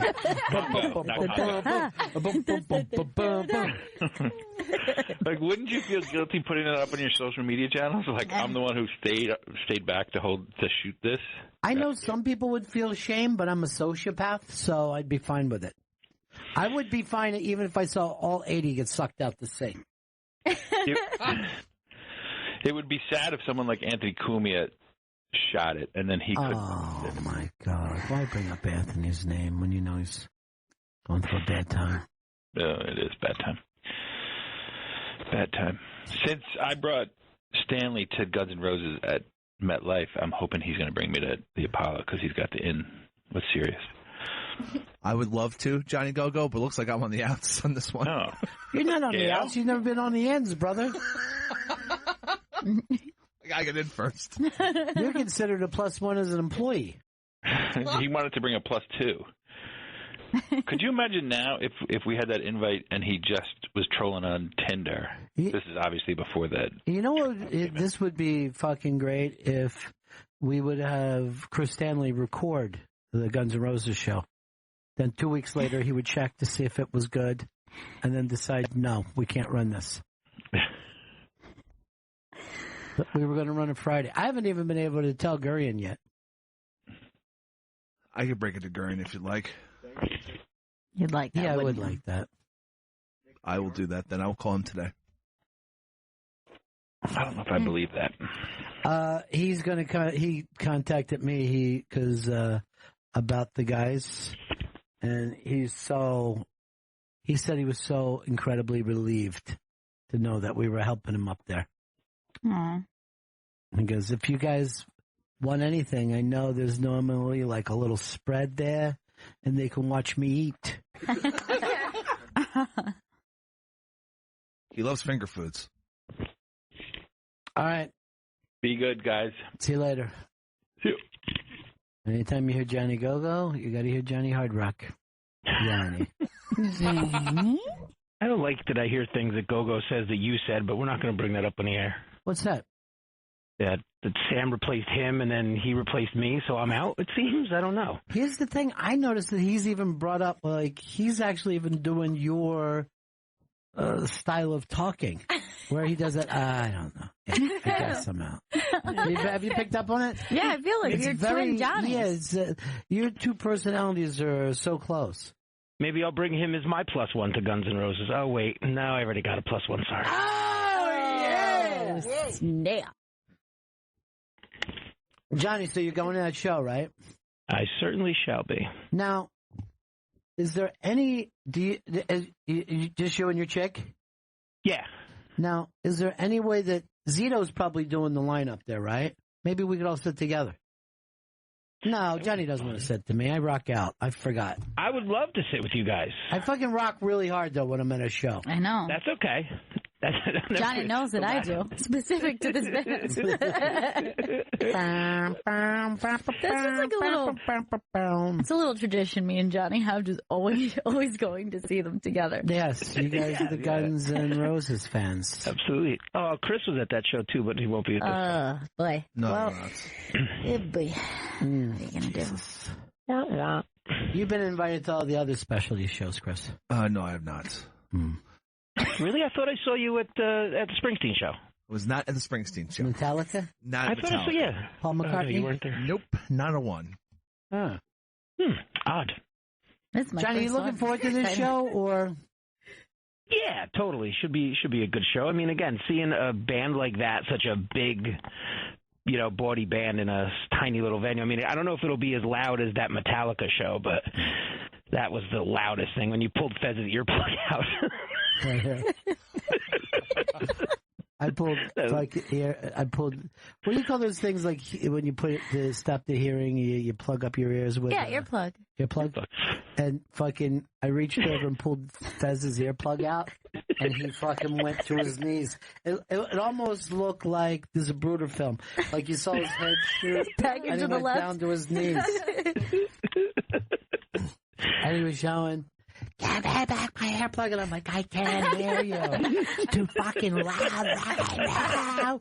We're riding the lightning, motherfucker." But I noticed, like, I mean, it was crazy loud in there. Yeah. And like Norton and Florentine were like, "No earplugs for me.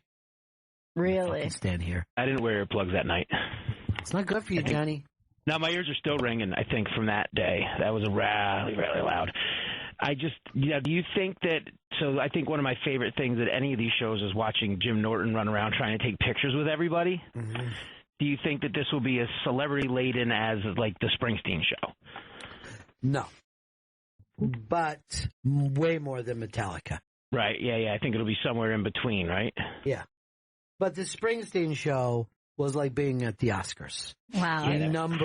Like you What would... was your biggest sighting there at the Springsteen show, you would say?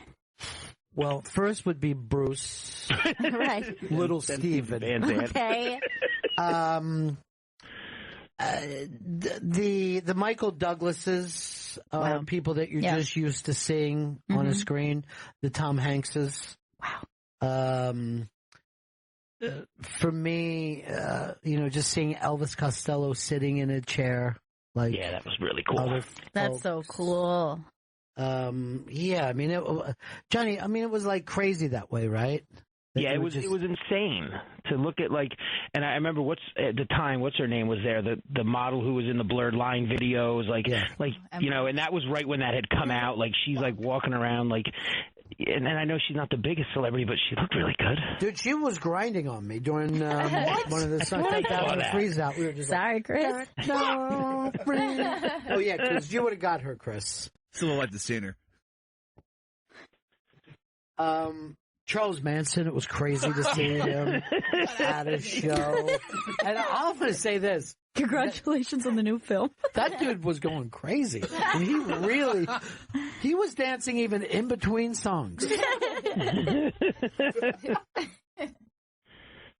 Like to bring up someone to sing Helter Skelter with us? Hold on. So we have to take a break. Chris from the other room cracked his knuckles. Now, to say break. Not only have we've never done this on this show, no one has done it in any show in history. Can I see how you did it, Chris? That's not it. This is it. Like you're breaking a stick. That's universal. This is the break. But why would you crack your knuckles? That's a crack, not a break. So just you're a little not breaking crack? your knuckles. I was just trying to get eye contact with you, then I cracked my knuckles. That's not getting it. Why did you need eye contact? You could go, Ron, we have to take a break. You haven't taken a break yet. Ron, we need to take a break. Sorry, Johnny. He always does this during your call. He does. Hold on, let me crack my knuckles. We got to take a crack, You're everybody. breaking him. I'll tell you what we need to talk about. And Judd Apatow was talking about this on morning TV today. The Big Sick. The Big Sick. It's based on a real-life story, real-life love story between Kumail Nanjiani and Emily V. Gordon. The Big Sick tells the story of a Pakistan-born aspiring comedian Kumail who meets grad student Emily, played by Zoe Kazan, after one of his stand-up sets. They thought their hookup would be just a one-night stand, but it actually blossoms into the real thing. Now, this new relationship complicates the life that is expected of Kumail by his traditional Muslim parents. And by the way, I want to say that there's a line in this. I'm going to spoil alert, but it killed me. He goes, if you didn't want me to do this, why did we move here? You know what I mean? If you wanted it to be the old traditional way, why would you move us to a new country? It broke my heart. I'm like, I've never even thought of that before. And I said to my parents, I go, if you wanted us to act like we're in PA, why'd you move to fucking Maryland? Okay? Think about it. I'm the Kumail of my family. All right, so here's the thing. So Kumail meets Emily. And they start dating, right? But just, surface dating. Yeah. She gets this mystery illness, and then Kumail has to face the medical crisis with her parents that he's never met before. Beth, played by Holly Hunter. Terry, played by Ray Romano. On top of all that, he still has to deal with the emotional tug of war between his family, what they want, and his heart, what it wants. Produced by Judd Apatow and directed by Michael Showalter, The Big Sick is getting amazing reviews. Rolling Stone calls it the funniest date movie of 2017, and the New York Times says it's a joyous, generous-hearted romantic comedy. Get your tickets now. Go see The Big Sick. Now playing in select cities and everywhere on Friday. Bennington, Raw Dog Comedy, Sirius XM 99.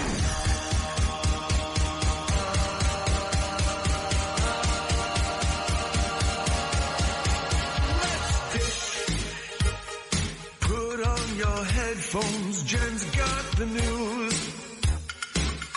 Let's dish to the gossip they're saying on the radio.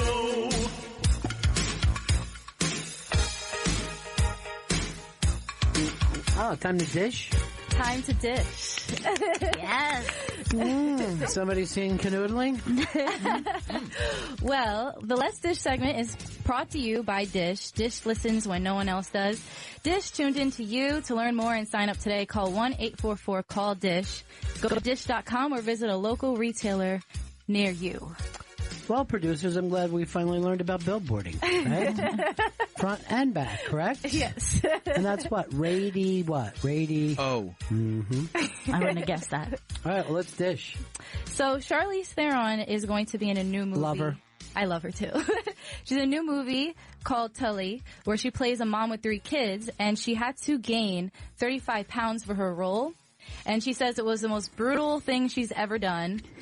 And that she Didn't she gain 35 pounds when she played the... Yeah, Monster. She gained a lot for that. But that was when she was like in her 20s. Yeah. So she's saying that it was easier for her to, gain and drop weight when she was in her 20s. Now it's like, depressed. Can I tell you something? Gaining 35 pounds is about the easiest thing that you can do. God, I'll do it. I'll start tomorrow. Feels good, too. You need an extra 35 pounds? Sure, I'll do that.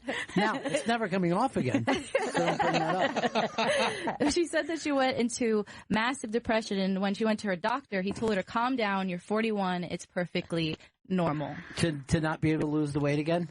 To be like in a depressive state, and you know. Here's the thing. I just saw 2 Days in the Valley the other day. I'm like, this movie's not as good as I remember. And then Charlize Theron comes on. I'm like, I'm going to watch all of it. She is so fucking stunningly beautiful in that. Yeah, and she's just like kind of maintained that status to me. Like she's just like I heard some people talking. This is me dishing because I overheard some people at the restaurant.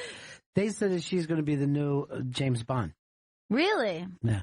Wow. Now I got that from two people in a chain restaurant while I was on vacation having a chain breakfast. You were just leaning in. Yeah, it was Cracker Barrel. By the way, the woman was going, "What's her name?" And the husband never answered, never looked up.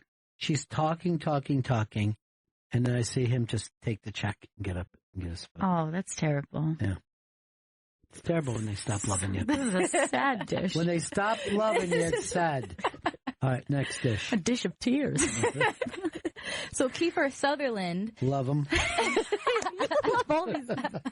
All these dishes. What's he in, 24? Yes, he's in 24. He's in 24 hours. And his girlfriend has finally been revealed. People have really been trying to figure out who it is. Her name is Cindy Vela. She's going to be in a new Amazon Prime TV show coming out July 14th. You love It's called It's God. You should have said this. Cindy Vela has a new fella. And she's got 24 hours. They say that they've been allegedly dating for 3 years. Wow. But somehow managed to keep it quiet, which... Why do you say allegedly? Like you could be sued for that? I'm suing the person who says we've been dating. We've allegedly dated. This was false dish. False wow, dish. She's so stunning. Yes. Yeah, what would you expect them to be with an animal? Wow. She's really she kind of has like a Salma Hayek look to her. She does have vibes of that. She's really pretty. Dish. So these two are an item now. Yes, officially an item. Officially. Looks like it's time for them to itemize their date night. What? How will they do that? So Jay-Z has admitted his relationship with Beyonce wasn't built on a foundation of 100% truth in his new 11-minute documentary called Footnotes for 444, which is you can only view it on Tidal. It's driving me crazy. Yeah, I know. I just want to listen to 444. Everybody keeps asking me for my password. I'm like, they're going to lock me out. I saw lyrics that he has where he's admitting everything. Have you read those lyrics? I have not. I listened to the song. And he's like, how could I be in a menage a trois when I got Ivy Blue? And I'm like, I don't know whether you should drag your infant child into this.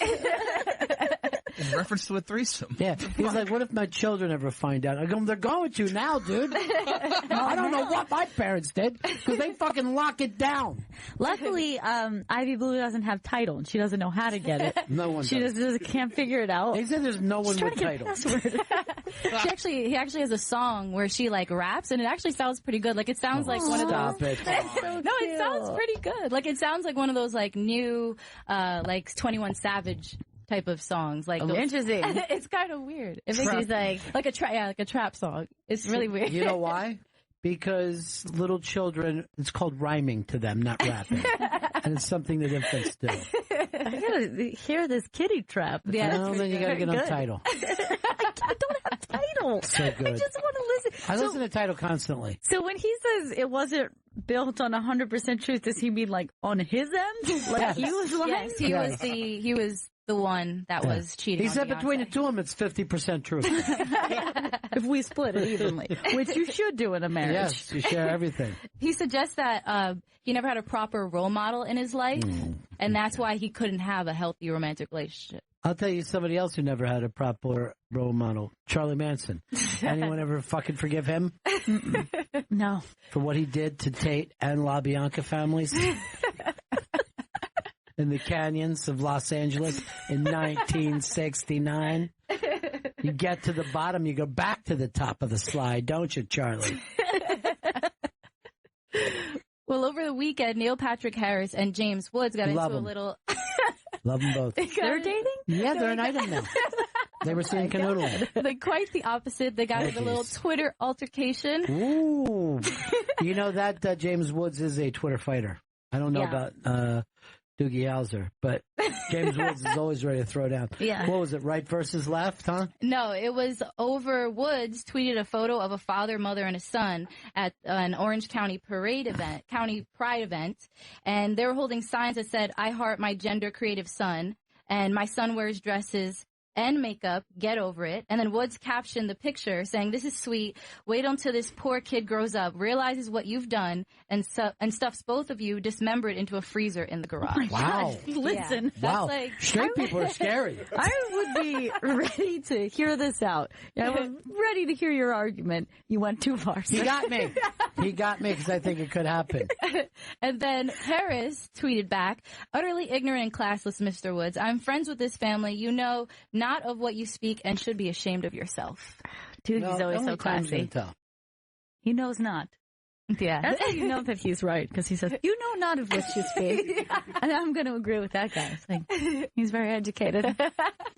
Well, let me just say this. They're both wrong. No, I don't know. I don't have any opinion.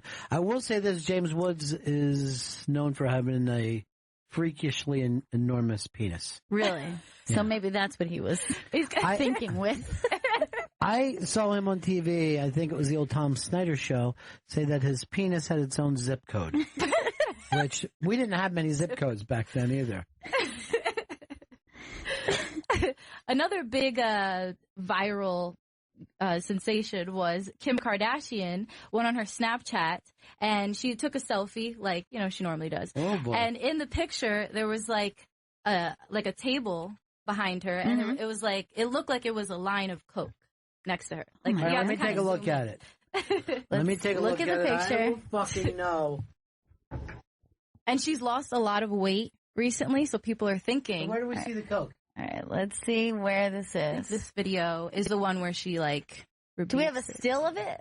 Maybe like is someone? There's fake flowers around her head. Why don't we think that there's? That's a Snapchat filter. Oh, back there. Oh, that does look like bumps. That's a couple. Those are two short lines. I'm gonna say that. Yeah, but you don't think she does massive amounts of Coke? Yeah, she just does little bits over and over and over. So then she went on Snapchat doing a video saying, people look really stupid. This is a marble table. Basically inferring that everyone is peasants compared to her because they can't afford a marble table. Or Coke. Look, I've done Coke off the top of a fucking toilet seat, so don't tell me about class. So I just don't think it's realistic, because why would she walk away from it? Yeah. Just to snap. I'm agreeing with her. I didn't realize that was a marble table. So, no fucking way is that Coke. Fucking marble. Okay, losers. You people do Coke off of fucking picnic tables in New Jersey Turnpike. They're still doing Coke, though. Me? Coke off of marble. So it is Coke? This is Italian marble. So that's why I'm doing Coke off of it. You, on the other hand, are doing crystal meth off a fucking lunch tray at a Luby's. Me, I'm doing Coke off a fucking hooker's asshole. Not hooker's Kanye. This is Kanye's bones that I grind up and snort. Just another man that I've destroyed. This is one ugly dish today. Well, it gets a little bit uglier. Oh, boy. This story's up on the iBang. Oh, boy. So, Anthony Cumia gets booted for another time off of Twitter because he responded to a writer that wrote a piece on Opie's firing. Uh-huh. And so he tweeted to the writer, "Your inaccurate shit piece on Opie's firing is almost as embarrassing as a fat, old, trans-looking twat with period hair." Well, first of all... Hold on. How does that work? Second, it reminds me, I got to get booked back on Anthony's show. No little. So Twitter didn't like it. No. Well, that was the writer from AV Club? Yes. I saw that article and she was confused. She was the one that was acting like, I don't know, was it a prank or a perversion? What was the issue? Was it the period hair particularly? I would probably say trans. I don't think you're allowed to call somebody trans. Also, Twitter will not tell you why they boot you, though. I mean, also, if you're trans, you're not going to get your period. But I don't want to get specific. Wow, that's a good one. Well, maybe just the hair was. Well, I think it's probably that, but he's back, right? Yes. Normally, his tweets are very level. Mm-hmm. Very level. This is out of character. It is totally out of character. I, for one, will vouch for him. It's just so weird because internet trolls all the time say inappropriate things and they don't get their Twitters. They're not famous like our friend Anthony. When you're famous, it's harder. They're all trying to get you. Yeah, they're out to get you. Yeah. You can't just enjoy your marble tables. Yeah, believe me. I still do, despite the trolls. And that is the dish for today. Yeah. That's the dish. Let's Dish segment is brought to you by Dish. Dish listens when no one else does. Dish tuned into you. To learn more and sign up today, call 1-844-CALL-DISH. Go to dish.com or visit a local retailer near you. Can't believe that segment is sponsored. Kind of amazing. Now, which one of you guys found out the billboards just starting at the end? That was me. Was that you, Ricordy? Yes, it was. Now, how did you not know that before? Well, I think it was a miscommunication between the sales and us. But here's the communication. We're in radio. We know what a billboard is. We could explain to them. I don't know. You ever watch ESPN? They do billboards front and back. That's why it's billboards. And your back billboard exclusively. Let's dish.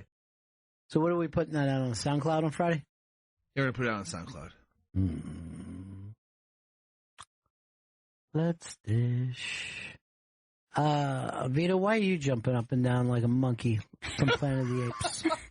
Well, did you have to hear Mr. Steve Zahn on Jim and Sam today? No, I didn't. How do I know that he was on Jim and Sam without being told by you? He left his pass here. Mm-hmm. We found. Remember when Vito's thing was going to be let us know who was in the building? Mm-hmm. That stopped. Yeah, and you were supposed to do it to let us know, let us know. No, let us know. And that was your segment. But it's just you call us and sing that. What is it, Vito? What do you want to talk about? Planet of the Apes? No, I don't want to talk about Planet of the Apes. I've been working with Spencer Berger the past few days. Good. We all work with Spencer Berger. And I've been working exclusively on his new piece on the show. Well, why are we fucking yanking molars with this guy? You get away and bring him in. Just fucking talk like a person. You know? This isn't fucking right. Look how fast Spencer is. Very fast. He's incredibly fast. He's faster than Jim Thorpe III.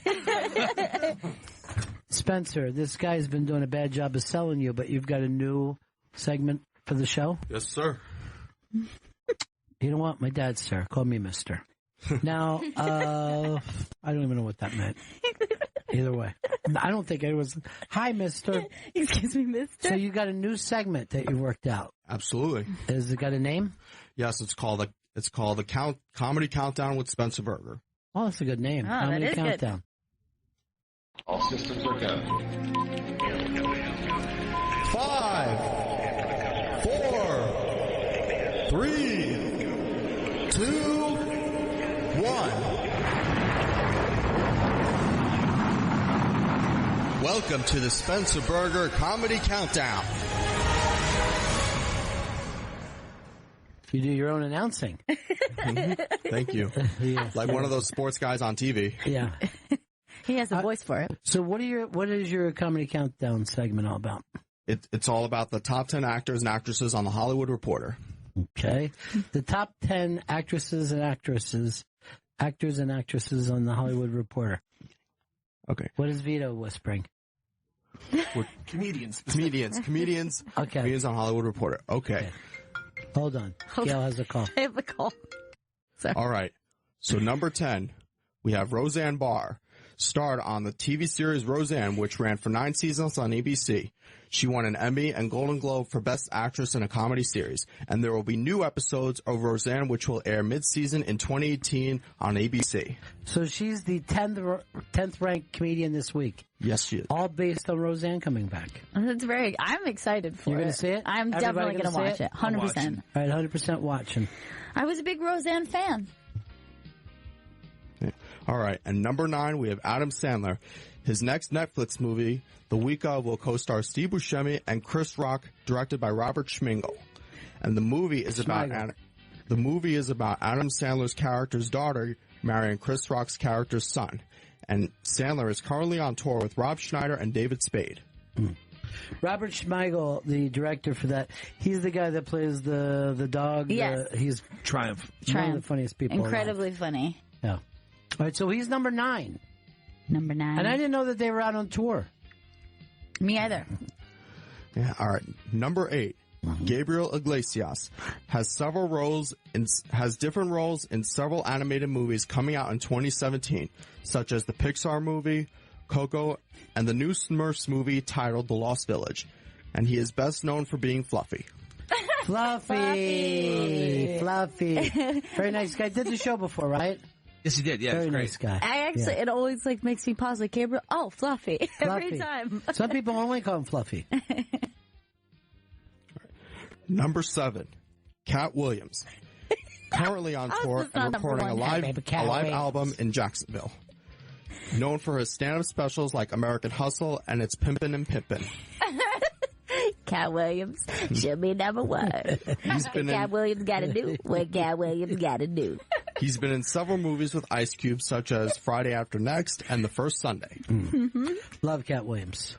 Agreed. I wish only that he was in the number 1 spot. Literally, Cat Williams in a lineup is funnier than most people's specials. He's just amazingly funny.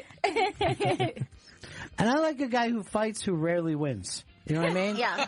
Like, it does not deter him that he doesn't do well. Not strong, but scrappy. It's better if it's one-on-one or a posse. He's just getting the shit kicked out of him. Children. Yeah. Number 6, Bill Maher and he actually got in trouble for tweeting, quote, "This end Korean thing is getting tense. I mean, I think it is. I'm on vacation. And the ladies at his nail salon are freaking out, and that's what he knew." And he got into some trouble last week for saying the N-word. And he also hosts The Real Time with Bill Maher on HBO. All right, Bill Maher is not allowed to say that Koreans work at nail salons. Yeah, I guess that's what the issue is. He's finding himself in hot water these days. Yeah, oh yeah. Yeah, he's next. In That's our what I said. PC world. Yeah. All right. Yeah. Number 5, Joe Rogan, who hosts the Joe Rogan Experience podcast and previously hosted both Fear Factor and The Man Show. Also starred on the show News Radio and has been a UFC interviewer since 1997. Yes. Now, why is he moved up to number 5 this week, though? Why is he hot right now? Probably because of his good looks. His good looks. He is a good-looking guy. I guess maybe a lot of the chicks were probably attracted to him. Okay, good Too for much him. charisma. He's got the Too chick much vote. charisma. Yeah, he's got the ladies. The ladies like him. That's good, Spencer. Very ladylike of him. Now, let me help you with this. Every once in a while when you're doing a list like this, just break in what the name of it is again. Kind of reset the table because a list is long, so people have to know over. Yeah. Okay. Number 4, we have Mike Epps. And there was a video of his granddaughter joining him on the stage, and it went viral, and it helped him jump up to 2 spots on the list. All right. And nice. he was on the short-lived ABC sitcom Uncle Buck as well as The Hangover next Friday and the Friday after the next. And he was with Cat Williams, number 7 on this list. Great. What's the list again to let people know? It's the list of comedians. The list of comedians from Hollywood Reporter. From Hollywood Reporter. Their top 10 list this week. Yeah. Yes. All right. Lost my cool for a second. No, No you're offense. doing very well. You're doing It's good. your first time doing something like this. I Oh, think yeah. you're doing great, buddy. Yep. Okay. Number 3, we have Ricky Gervais. Created this TV show, The Office and Extras. He both starred and directed movies David Brent, Life on the Road, which actually was based on his character in The Office, as well as The Invention of Lying and Special Correspondence. And he won 3 Golden Globe Awards as well as 2 Emmy Awards for his role, and is currently on his Humanity stand-up tour. Isn't he an atheist? I think so. Yeah. He is. Dear God. So then... It's very rare that I know people who are atheists. Well, one of my best college friends is an atheist. Really? Yep. My buddy from Cali. What's he believe in then? Good question. I think he was Catholic at first, but I guess maybe after he didn't want to be religious. So where do you think you go when you die? Cali? Back to Cali? Probably. Or Arizona? Where do you think we go when we die? Heaven. Go to a place that we've always loved throughout our lives, and it would probably stick us there forever. That's what afterlife would be about. I would love that. Sounds pretty nice. What would your idea of heaven be? Resorts, good food, chicks, as well as my best friends. Ah, that's great. That's really How good. about you, Gail? I think it would just be like a peaceful, chill nature. Just nice nature. Chilling in nature. What about for you, Jen? I think me and Spencer are on the same page. Resorts, old men, drinks. Vito, are you on the same page as me? Vito, what's your idea of heaven for real? Do you believe in an afterlife? Yeah, I believe in an afterlife. And what happens? I look at it like every family has a resort kind of like they're talking about, where you go to the Khalees family compound, or you go to and you all get together, and then you could go visit other families, and then if you just How do you travel, by the way? You actually think and you teleport. Okay. So what if I'm in my resort pad, and you just appear in it? I can't stop you. I can't keep you out. That's no personal heaven of his. No. Yeah, no, I just pop up whenever I want. I don't like people popping into my heaven. My heaven is peace and quiet. And I can summon you if I want. What if I'm in my nature heaven? I'll pull you out of yours and you'll come to mine for a second. I don't like that's it. not heaven. This is what you're... It's my heaven. You're changing my heaven. My heaven's disruptive. I'm swimming in a mountain stream by myself. We'll get your heaven back then. All right, let's get back to the Hollywood Reporter's top 10 of the week. All top right. 10 comedians of the week. Okay. Number 2, if I pronounce this right. Yeah. D.L. Hughley. Hughley, yeah. Hughley. Very funny. And I'm happy to see him at number 2. Yeah, me too. Okay. So number 2, we have D.L. Hughley. Recently teamed up with Chris Tucker to do a show together in Tampa. And he was one of the original Kings of Comedy. And he also starred in The Hughleys on ABC and UPN, placed 9th on Dancing with the Stars, and he played the voice of the Gadget-Mobile in both Inspector Gadget movies and also starred in the film Soul Plane. First of all, I'm glad to see Chris Tucker and D.L. Hughley out together. It's Friday. You ain't got shit to do. Chris Tucker, the funniest to me. By the way, he believed that he became a star because his grandmother prayed for it. Really? That's what... And my grandmother didn't do anything. Thanks, Grandma, for nothing. She could have just prayed. Well, she did pray, but for Chris Tucker. Okay, last but not least. Okay, let's all try to guess who we think is number 1. I'm going to go Dan Soder with his new half-hour comedy special. That Amy Schumer never gets out of the number Amy 1 Schumer? spot. Anybody else? Jim Carrey? And Chris? I'm going to say Sam Morril because on his show tonight is former Nick John Wallace and Chris DiStefano on MSG Network. I'm going to watch that. I'm going with my favorite, Kevin Hart. Okay. Oh, Jen is correct. What? Oh, Jen. The limb that she climbed out on? Kevin Hart has finally made it to number 1? Yes, sir. Or yes, Ron. I like that. Okay, but no offense to everybody, but I hate to tell you this, but you're all wrong. Oh, we are? Sorry. Who is it then? Well, Jen's right, but you all, but the rest of the others were wrong. Yeah. Now, man, I got to be more specific, but so I'm having a brain fart. No, you're doing great. Now, in Montreal, Kevin Hart's going to be there. Oh, yes. Are you going? Oh, I'm going to try. Are you going to meet him or not? I'm going to try. I'm going to get a promoter. I'm going to find out where he's going to be.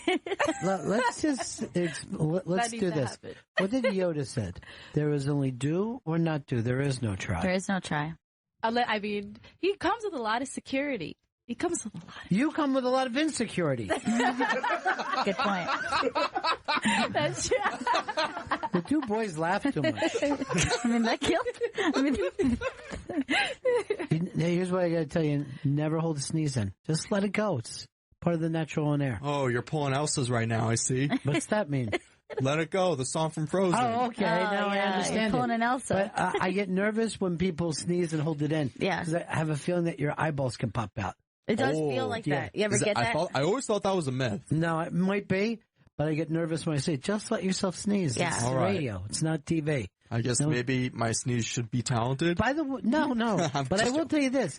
It's very rare to sneeze on stage. Really? Or on the radio. Do you notice that you don't? It's very rare, yeah. It's a very rare thing. I wonder if it has to do with like focus. I don't know. But it's a rare thing. If you see a performer, like if you're at Broadway or just be like this.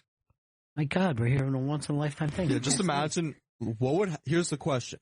If you were to go to a Broadway show, well, actually, I saw A Bronx Tale. Let's say... How'd you like it? It was great. Yeah. So let's say if one of the actors or actresses was on stage, live in front of the audience, and someone would actually throw a sneeze, what would happen? I don't know. I don't know. You just make it... Has it happened at a Broadway show recently or a while ago? Yeah, I've never saw it. Because it is very rare that stuff like that happens. Yeah. Now, what was your favorite song in Bronx Tale? They all, I think the introduction seemed very good. This was my favorite song for Bronx Tales.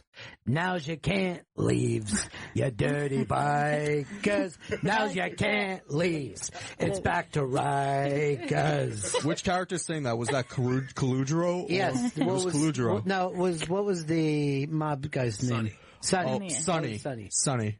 My name is Sonny and I'm feeling funny. Sonny. Stay here and not with your dad. It's a good Broadway show. Jen, you ever been to a Broadway show? I have. What's your favorite of all time? I was never into Broadway when I was younger, but I went to the John Mulaney, Nick Kroll show. Oh. That was my favorite. I went twice. I remember my first Broadway show was The Lion King. I was like 4 or 5, and it's been a while though, but I must have slept through it.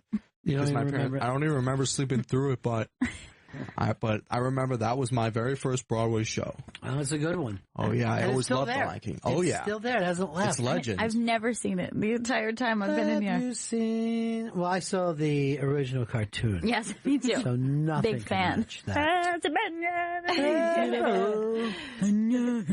I've always wondered what the language was. Yeah, I guess that's animal language. It's like, I don't know, or maybe from Africa. Yeah. Because think about, when you see the actual film itself, it looks like it's in one of the lands of Africa. You got the flat plains, the giraffes. Right. Mm-hmm. Now, you seem like you had a nice time with Pit Doc the other day. Oh yeah, he was real cool. Yeah. And you were asking a lot about his medical background. Oh yeah. Now, this is what embarrassed me. We've known Pit Doc for years, and not one of us got any of those stories. No, we never asked where his residence. Where did he do his residency? I know. We did not. And I was fascinated. He was one of those people that was in Granada. Yeah, I never knew that. I never knew it.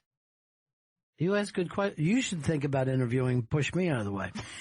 Because for years you know somebody. Yeah, and I'm well, like this. When you interview, you got to think deep. Most important questions. But I would tell you that what's going on right now, it would be hard for all of us to interview Trump or to interview Trump Jr. as well. You think Trump Jr. is innocent?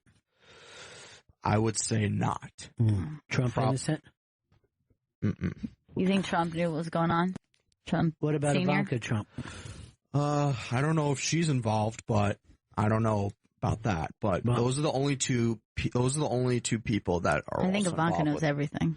I don't think a lot. They're doing a full investigation. I'm going to say alleged, and this is just my opinion, and I would ask him this. I heard that Trump Jr. and Ivanka bathed together until they were 17 years old. Oh my God! Yeah. I believe you. Yeah. I won't look into it. That is so wonky. Wonky's back. Wonky's back. Well, is that the end of your segment? This is a good segment. Good job. Yeah, well, first of all, congratulations on Jen guessing the last person. So number one, we got Kevin Hart. And so his comedy streaming service, Laugh Out Loud, will be available on August 3rd.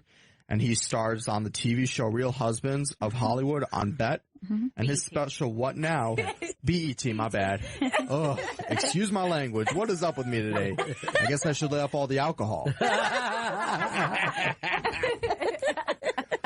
No, I'm just joking, but I'll drink plenty of coffee. Okay. So his special, What Now, was filmed in his hometown of Philadelphia in the Philadelphia Eagles football stadium. He also starred in several films such as The Grudge Match, Get Hard with Will Ferrell, my favorite actor, and Ride Along with Ice Cube. Oh, and sorry, as Grudge Match, that was with Robert De Niro and Sylvester Stallone. Well, I loved it, buddy. Great job. Great job, Spencer. For first time. Thank you. How'd you feel doing it? I actually felt a little nervous doing this, but, you know, I'm really learning. I gotta tell you something. Everybody think back to your first time on air, like doing a segment. It's always a little nerve-wracking. Oh, yeah. Very, very much so. You did a great job. Thank you. I've been learning from the master. Your first segment? Who's the master, Vito? Yes, sir. Chris? I'm just some scumbag. Do you do anything? Did you even know he was doing this? You looked confused. No, I didn't.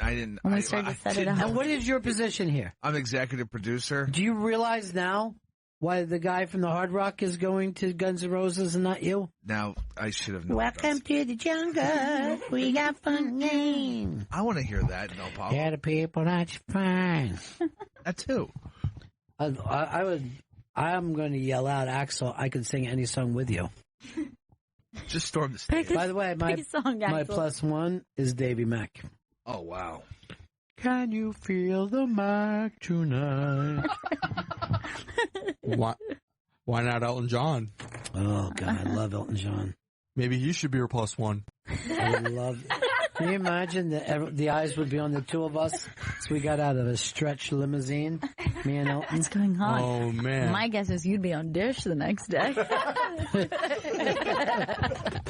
Speaking of Elton John, I remember there was a picture of Elton John kissing either Paul McCartney or Simon Cowell. Wow, really? Yeah. Which? What's your favorite Elton John song? Rockin' Man. That's a good one. That's a good one. He packed my bags last night pre-flight. Always kills me. Now, you're from Long Island, so Elton John or Billy Joel? You got to pick. Okay. Probably Billy Joel. Everybody from Long Island loves Billy Joel. From Oyster Bay High School. And he did a commencement speech at, I think it was at Bethpage or Hicksville High School. Yeah, he did. He did. Even though he didn't ever graduate from high school himself. No, he dropped. You he was know a why? high school dropout. He was a piano man. No. I told him to sing me a song, and he's like, I'll sing when I want to. I go, come on, dude. They always play Piano Man at the Mets game at Citi Field. I go crazy. Oh, yeah. Yeah, I'm there by myself.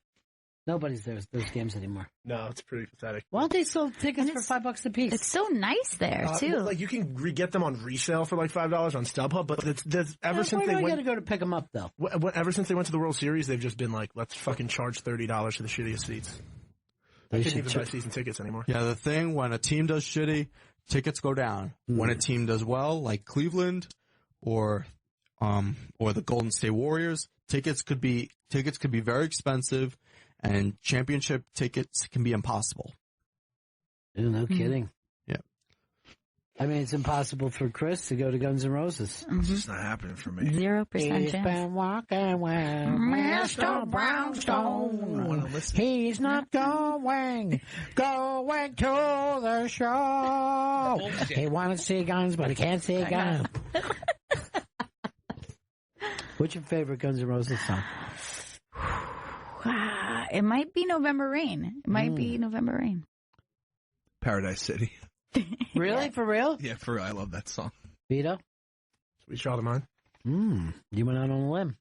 That's a limb that normally Jen takes first. So. The safest, thickest limb known to man. The old Kevin Hart. Yeah. Mine, I believe, is Yesterday's. Yeah. Sorry, none of you know that song, huh? Looks like you're not the GNR fan that I am. Do we need to take another Brock here, Brock? We need a Brock, yes. I call Chris Brock Lesnar because he has me Brock all the time. I call him sometimes a Brock Obama. Oh, can I step on it? We both don't for it. Go for it. But Barack Obama. I hope he doesn't Brock his leg again. Brocked my shoulder 2 years ago. You could have said it's almost time to take a broski. Chris is an idiot. He's a moron. Should have said that. Spencer just proved it. We got to take a broski soon. I say that, Spencer. No, you don't. You never said broski. Guys, we need to take a broski. You never did. We gotta take Let's a go broski. those broskies. Don't try to rip off Spencer. You're there cracking your knuckles. You don't have a single friend, Chris. I know. You know, well, you and Gail, you guys are my friends, right? Oh, you confused, poor, pathetic man. Such a Cody. By the way, 4 episodes in the Bosch right now. Loving it. Second season. Oh, really? Second season, Deep yeah. in. How many seasons are there? 3. Okay. Not much time left. Is your show on tonight? Is the Big Brother show on tonight? Tonight's the veto meeting. Do you know that Jen is in, too? She's started Big Brother, so I love it now. we'll have It's like to the add best. her to the group chat. I will tell you this. The Big Brothers show over on the iBang, where you can also find O&A Unmasked. It started anemic, right? But there was a spike in the ratings. Really? A spike. I'm trying to figure out why. Interesting. I Yeah. wonder what did it. Mm. Maybe it's just this great season. It's really got people. Maybe the Cody news is out there. So tonight is vote out or what? No. Tonight's power of veto. Tomorrow's live eviction. You already know what's going on? Yeah, I already know who's gotten. Wait, tomorrow's live eviction? Oh, yeah. Yeah, Thursday night live eviction. It's live eviction. So if you want to know who's getting the veto tonight, I can tell you.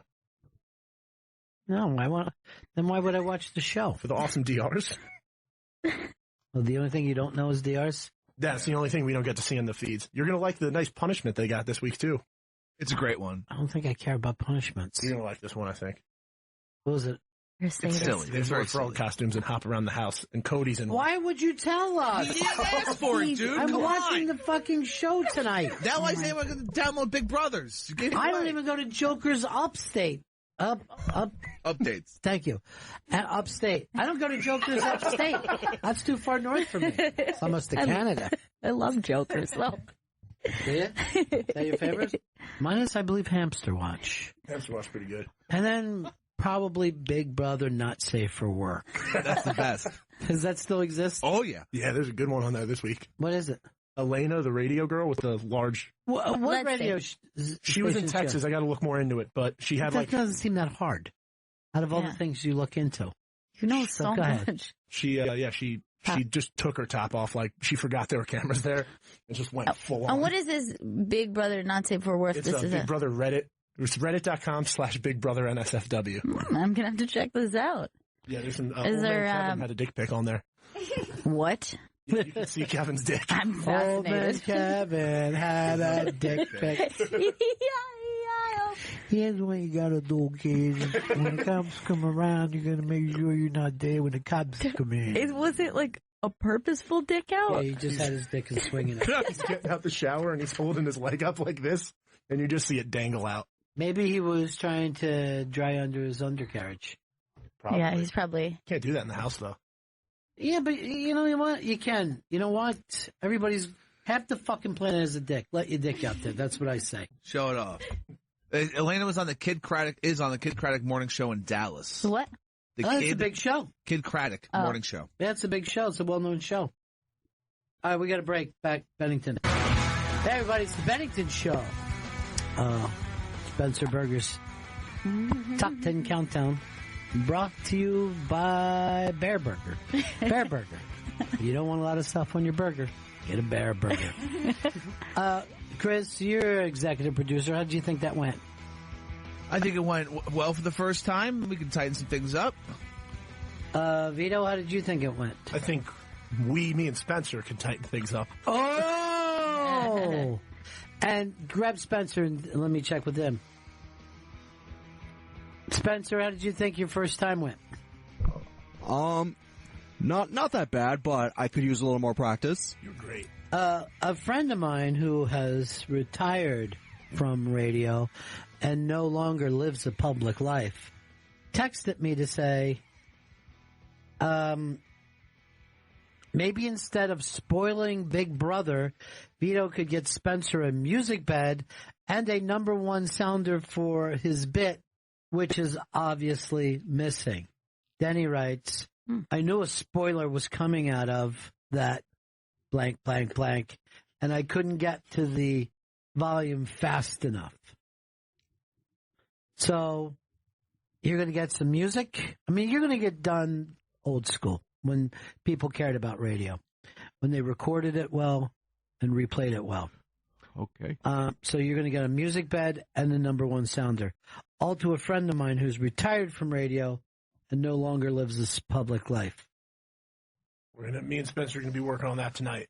He feels that you should be taken off of it because of how bad it went. That's false. That shouldn't happen. Me and Spencer are a great team. This is a person with almost 30 years radio experience. You, on the other hand, don't give a shit about shit. I give a shit about this. Why don't you care? I really care about Spencer, and I really care about our new... Where was the music bed? Where was the number one sounder? I didn't Where think... was it? Yeah, you didn't think. I didn't think. You didn't fucking think. You know who else didn't think? Donald Jr. when he invited the goddamn Russians into his dad's house to get fucking selfie pictures in his bathroom. I think that's what Did you know they have selfie pictures? I didn't know. Yeah, because he's got a solid gold toilet. Spencer, let me ask you a question. What are you doing? I saw you just pat Spencer to get out of the way. Come on, Chris. It was Spencer! the sensual touch. Nobody said anything about that. That's disgusting. Really weird. All right, up on the iBang today, it is there's Gail Meets Girls. Yes, of You course. voted for that. And an Opie and Anthony Unmasked, which I recorded yesterday, just to get all the news. Exclusive. Or was that a while ago? I don't know. It's their 20th anniversary. But Montreal is on our mind, and I got to ask you about this. Is there a place, Beauties? Is that what everybody's talking about that we should eat at? I want you to put together a list of where people should eat in Montreal. Okay. Yeah, I got some buddies. They know way better than I do. I want you. Okay, I want yeah. you to know. I want it to be You Jack take in the credit Box. for their work, by the way. That's how it goes. We all have buddies. Yeah, we all have buddies who tell us stuff. But we lie and say it's ours. On it as my own. Yeah. Yes, absolutely. Is Don going to do his favorite chicken place with us that we do? I mean, I'm a guy who I kind of believe in a tradition. Yeah, you do. And that's always been first night. That would be Thursday night. Right? Yeah, that would be chicken night. We got to get some rotisserie chicken. And it's really good chicken, though. You got to admit. Yeah, it's good. Yeah. And then what is the side situation? I feel like there's some good sides. Is there corn on the cob? No, there isn't, but there's like a lot of coleslaw. Like a ton of coleslaw. I remember us eating Well, last what's year. the sides then? I'll look up. I'll But find you're the name right. of the They place. come with. I got news for you. I don't like thick coleslaw. I mean, I like my coleslaw really shredded. Yeah. Yeah. I don't want to get a big piece of fucking orange carrot. Yeah. No good. No good. Uh-uh. No good. No there. good. Good or no good? So I want to go to you with the reservation, meet your people. I don't know whether I trip with them or what I do. I take a steam. Take a nice steam. Oh, you mean the Sweat Lodge? Yeah. Yeah. You guys do that? Yeah, I don't like a dry heat. I like a wet heat. I'd rather steam than dry heat. I don't care what anybody says. I don't think I've never even done a steam. I've only done a sauna. I find a sauna to be like, am I getting sick? Yeah. But a steam, you burn out all your impurities. Yeah. Nice. Yeah, that's why we used to do it too. Yeah, and also to help you trip too. Apparently. Yes. Yeah. You're right about that. Yeah, help you send into you hallucinating. If you are in a, because you can stay in a Right. steam for like 24 hours, you'll start hallucinating. Wow. Yeah. I'm going to do it while we're there. Okay. We'll go It's on a vision okay. What do quest. they do? Do they do peyote or like is it They different? pay it forward. Yeah, no, I've heard peyote and like other like shrooms and shit like that. Just like whatever was really, I guess, around in whatever area we're talking about. Up there, they would just have some kind of a lake fish, normally a pike. Chris, you ever eat pike before? Don't believe I've ever ate pike. You would love it. You're definitely. Lake fish are delicious. Oh yeah. Is it trout lake fish? Well, yeah, I mean, it could be a river fish as well, right? Okay, yeah. But I feel like you would like a nice pike salad. I don't know about the salad part, but give me all the pike all day. I'm gonna Like start a calling tuna you, salad. If you want, we'll call you Pike Salad Annie. I mean, it's not a bad nickname. Oh, yeah. Did you guys put that picture of him up? Throw up the picture of Chris with his new gift from Pit Doc. I hated this picture because I hate what you do with your body, Chris. I'm just going to say that. I mean, I'm going to tell you the truth. I don't find it funny. It really unnerves me. It unnerves me. I was just trying to look cool. I think everyone's going to agree when they see the No. picture. There's nothing cool about what you're doing. Nothing cool about it. I really tried hard to look cool. I thought to myself, how can I look cool? If anything, you're through being cool, like Devo. Eliminate the ninnies and the twits. What? The ninnies and the twits. We got anything that we're doing after the show today, Chris? Because if not, I'm getting the fuck out of here. I could have a meeting with you as you're walking down the hall to the elevator. What do you need to meet about? Just a couple updates on some things. What, Montreal stuff? Yeah, Montreal stuff. We added another exciting judge. I'm not even telling you guys. But then one of our other exciting judges might have fallen out. Might have. We'll know tomorrow for sure. He didn't know his schedule. And apparently we didn't tell him what day it was. That's what I was told. And I was told this morning that we did sell them. There's a lot of back and forth. Why would we not tell them That seems strange. That sounds made up. Yeah. I don't want to say that this person is lying, but I don't know anybody who would be in the booking business and go. I'm keeping third judge that we've booked so far from everyone. But everyone's going because it's the person contacted me directly. Mm-hmm. But everyone's going to be super excited, but Gail the most. What? Me the most? I will say this. The fact that you will work with this person, at one point during that show, it will freak you out that you are working with that person. Oh, my God. There's Chris and his... I got to tell you, too much mayonnaise for me to really look at. I feel a little disgusted. Giant amount of tuna. Do you have the girlfriend over to have some of this? Not yet. I was. You over her consider place this a solo thing? The tuna. I don't think she likes tuna like I do, but I'm going to make her some. Can I tell you something though for Pit Talk? With 8 loaves of Wonder Bread, that would be like a whole nice thing they could have. Yeah, but you still got to get the bread yourself. Yeah, no, I have to go to the goddamn store and I What buy kind of bread do you get? I use. If I'm being honest, I like a hard roll. I like tuna on a hard roll. Interesting. I'm glad you're being honest for a change. Sometimes I'll get a hero. Don't lie to me. That's all that's left at the fucking store. I can't stand when someone says hero. Yeah, it is Fucking silly. stupid name It's for a a dumb fucking name. roll. It's a heroic piece of bread. It's fucking Really? dumb. You know who's the fucking first responders? They're heroes, not fucking sandwiches. So's long The 9/11 people. Do you? Here's the thing. Do you? Any of you guys ever believe in any of the 9/11 conspiracies? Do you think that 9/11 actually happened, Jen? I do believe in them. Vito, Gail, I believe. Chris. Okay. Here's my thing. And I've got a 9/11 conspiracy for you. And I believe it. I don't think it was the only 9/11. What? I think we've had 10 or 12 9/11s and are just hiding them from us. Same day? God. Yeah. No, on different 9/11s. So, there's your conspiracy. Go with it. Okay. I gotta make a YouTube video. Do you have any proof or? Well, the proof is on my website called Don't Rat Hole That Knowledge. And I'm starting a podcast. Mm-hmm. I hope with Anthony Akumi. I tried to reach him through Twitter last night. I could not.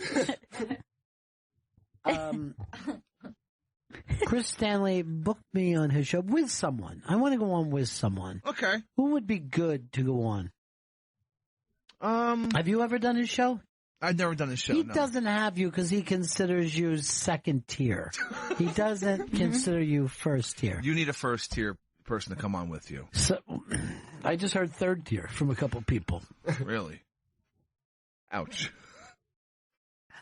I'm find out when Big A's next art gallery is. I'd love to go to that. I'm gonna find that. I'm gonna text Big A. I love his last one's Pictures of New York. That sounds nice. Pictures of New York. So there's that picture of Chris, and you disgust me the way you're sitting. Why is it disgusting? Because of the way you sit, like a weird frogman. Frogman. Yes. And like, also, why can't he just hold the gifts normally? Why is he just like using his little fingers and balancing them on the chair? It's like really weird. He's sitting like a male stripper. First of all, that's true. And this is too Chris Christie in here. Yeah, Sit it up is. straight and get rid of that Chris Christie thing. I need to see a picture of him sitting next to Christy on the beach together. I'll catch him outside NW. Not NW, the fan. What? Catch me outside my neck. You know what my New York Post would have been for that? My New York Post headline? Crispy Christie. No, the editor's like, I get what you're saying. It just doesn't really relate to the story. Yeah, he's out in the sun, but it's not the most important part of this. I also hope he does something cowardly, so I go, this chicken is extra Christie. What do you? I never noticed your tats before, Justin. What do you got? Oh yeah, I got these tomahawks, just like it's a simple little right design. on your wrist, like where you could bleed out. Yeah, no, it's more for me, just to remind me of my grandfather, because yeah, back when I was like 18, when I first got these slapped on, I'm not the man I was today. So yeah, it's just a constant little reminder to myself to be like him. That's great. That's really sweet. You know what I have to remind me of my grandfather is my own memory. I don't need to look at some ink on my wrist and go, oh, yes, he was a firefighter. Drove the back of the truck. That would be a cool tattoo, though. I know. You got to see. Oh, you weren't there when I went down to see my folks. No. We found my mom did all these pictures of my grandfather, and you saw the picture of my grandma. So you brought that up to her. I mean, we saw a picture of my great-grandmother, who I knew as a child, that just floored me. It's just one of those things, like, I have never seen photographs. First of all, I'd never even seen a photograph with her, like, not with gray hair. Like, that's how... She was like a flapper in this picture. That's how long ago it was taken. Well, you have it to show Chris? Yeah. I'm going to show it to you, Chris. Show it to all the kids. But it's a crazy picture. I've never seen her young either. I don't know where this is. Did I have it? Just doing a little scrolling. I'm going to find it somewhere. Hold on. I always liked the flapper look. I always thought it was really cool looking. Well, I mean, she wasn't totally done up, but it's like literally the time that was. Okay, so this is before my... Whoa. Yeah. It's amazing, right? So that's before my mom What a badass was born. And the alcohol, let me see it. The alcohol that she's so coolly drinking here is illegal. That's how long ago No shit. this picture is taken, yeah. Booze from Canada. But they did some of their own in the Oh yeah, that's right. in the bathtub. amazing? Now, notice the guy that she's with. Gail doesn't even know this yet. Did you send it to Chris so we could see it? Yeah. So, ooh. Chris, I've sent it to you. So take a look at it, Chris. Oh, she is awesome. This is a great picture. Now, Yeah, she's so cool. the guy that she's with is not my grandfather, right? And that made us all laugh. So that had his, and we had to figure out was before. This guy, I didn't even, when Gail said, who is it? I'm like, I don't know, F. Scott Fitzgerald? Because that's what it looks like. This guy I found out from my mom the other day is Whitey Baby, who came to my grandfather's fucking funeral and was asking my grandmother out. And I'm like, dude, I'll fucking knock you out right here at this fucking thing. Holy shit. He ended up dating my grandmother. He would have had like 50, 60 years in between that picture and when he started dating her again. Whoa, Holy that's so insane. Wow. Because it's such That's fucking Whitey Baby. That's what she called him. Whitey Baby. Oh my God. Yeah, it's such a cool picture too. Like, it's so sexy. Like, she's sitting on his lap, but then she's got her arm like tucked into his jacket pocket. I got news for you, though. She was a poser. And, like, remember when I said she would have me mix highballs when I was a little kid? Yeah. And I fucked up. I'm like 5 or 6 or something. And I get yelled at for putting 7-Up with whiskey instead of water with whiskey. And she said to me, "Are you trying to rot my teeth?" By putting 7-Up in there. That's And I'm so saying great. no.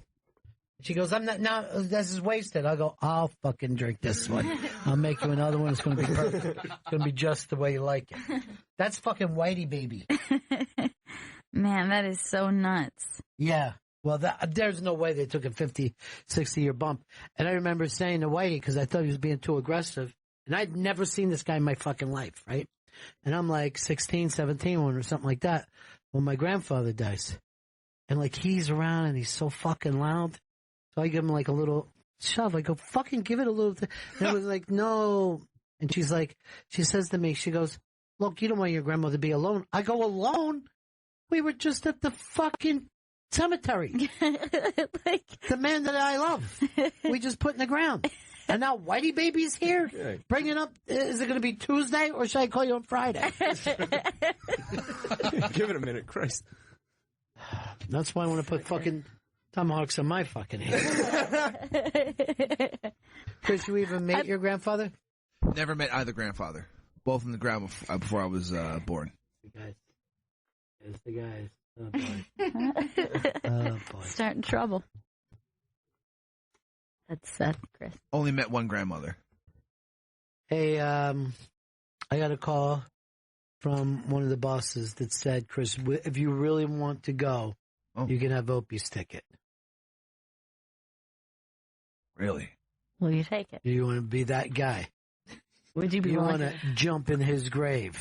I mean, I really love GNR. I feel like he's kind of the Whitey baby of the story. Can I tell you something?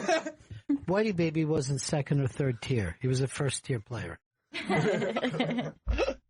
I'd love to get you on that show with me, Chris. I don't know whether he'd have you. All right. We got to figure this out.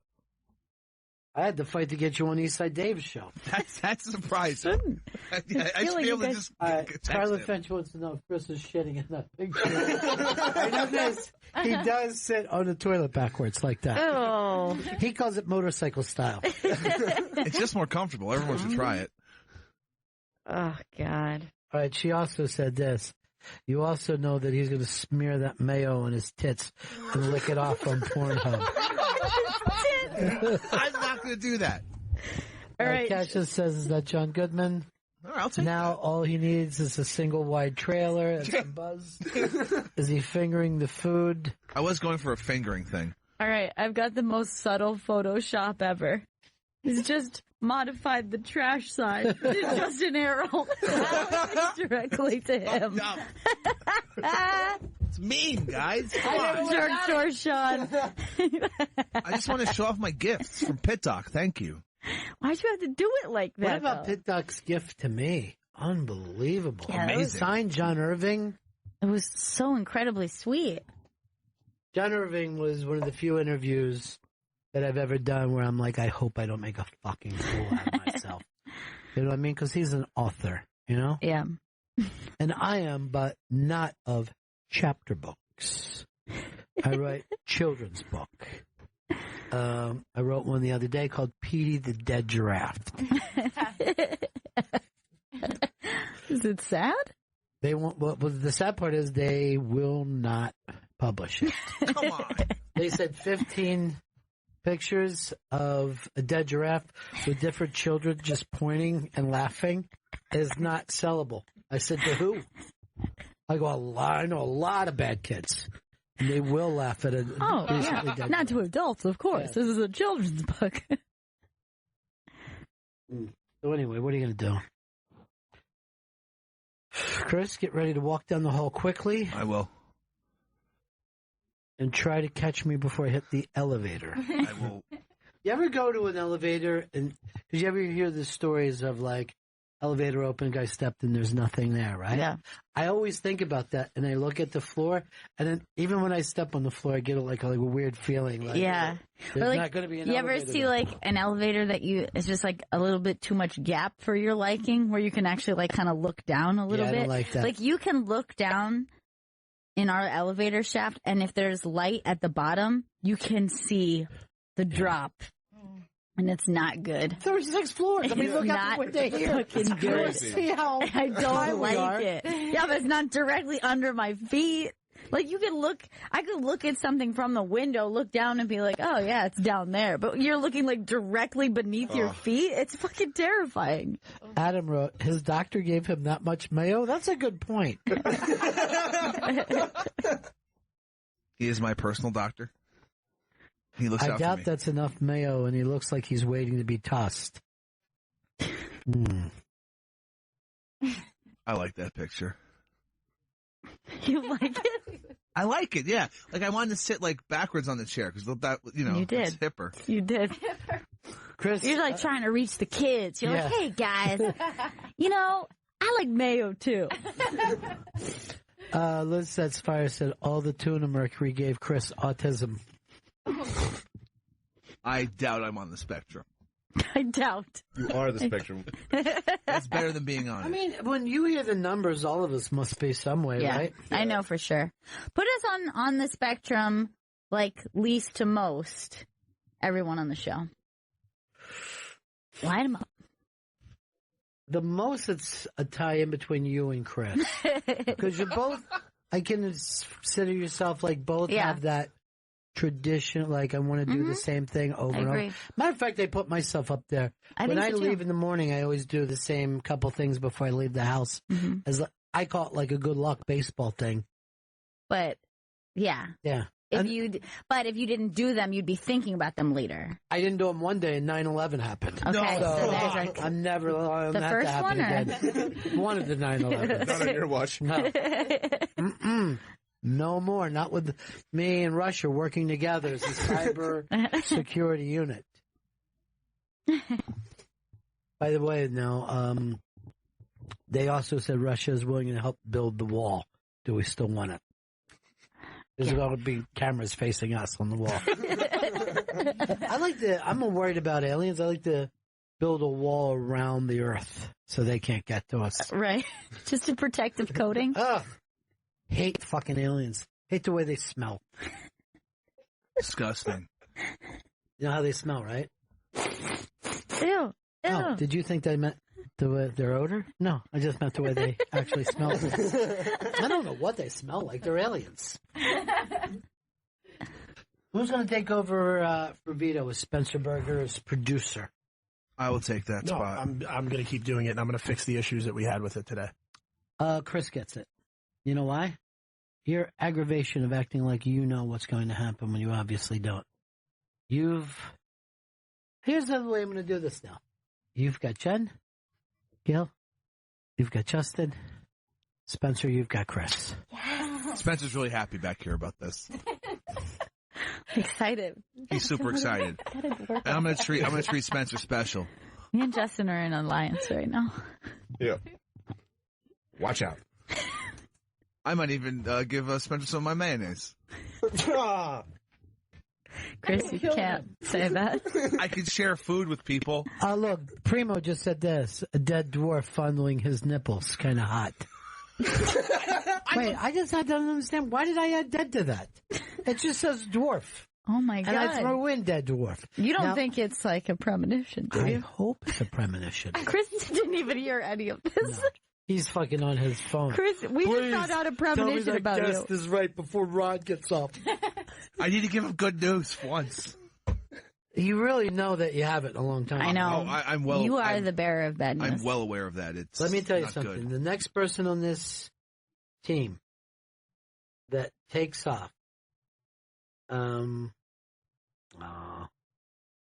Flipper just wrote to me. Okay, now I just finished the Florida segment. Out of all the days to miss the show, he missed the show that we talked about him. He said, I also sent him on the Bucket and Nads tour. What? And then What is that?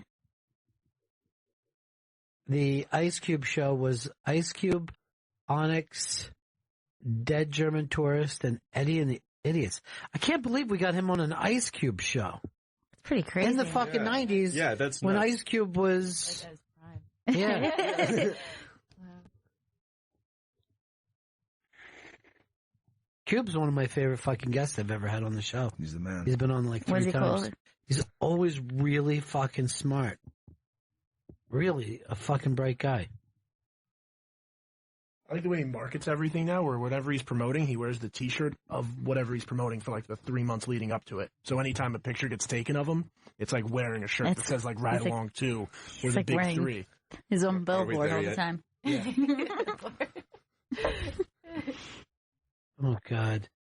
Somebody just sent me this.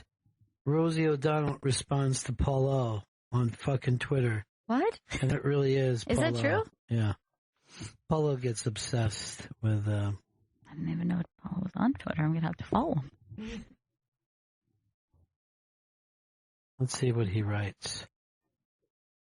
And the internet 24-hour news cycle deliver platforms niche media, corporate propaganda, generational racism, evil patriarchy, darkness. And I don't know whether that's Rosie saying that or Paul O. That's how crazy they are. Our lives are weird. It's pretty strange. Now I'm going to have to follow Paul O. I'm through being cool. Well, we're going to stay on the air today as a way of saying we're not getting off. Does that sound good to everybody? Now we got to wrap this up. It's a clear message. We got to wrap this up. They're bringing Opie back on today. Oh, my God. One final goodbye show. They thought the best thing to do was a final goodbye show, so make sure everybody's tuned in. You haven't got that thing fixed yet, huh, Chris? Not fixed yet. Do me a favor. Go out, buy a gun. Yeah. Load it with bullets. Okay. Point it towards your head. Pull the trigger. First yell,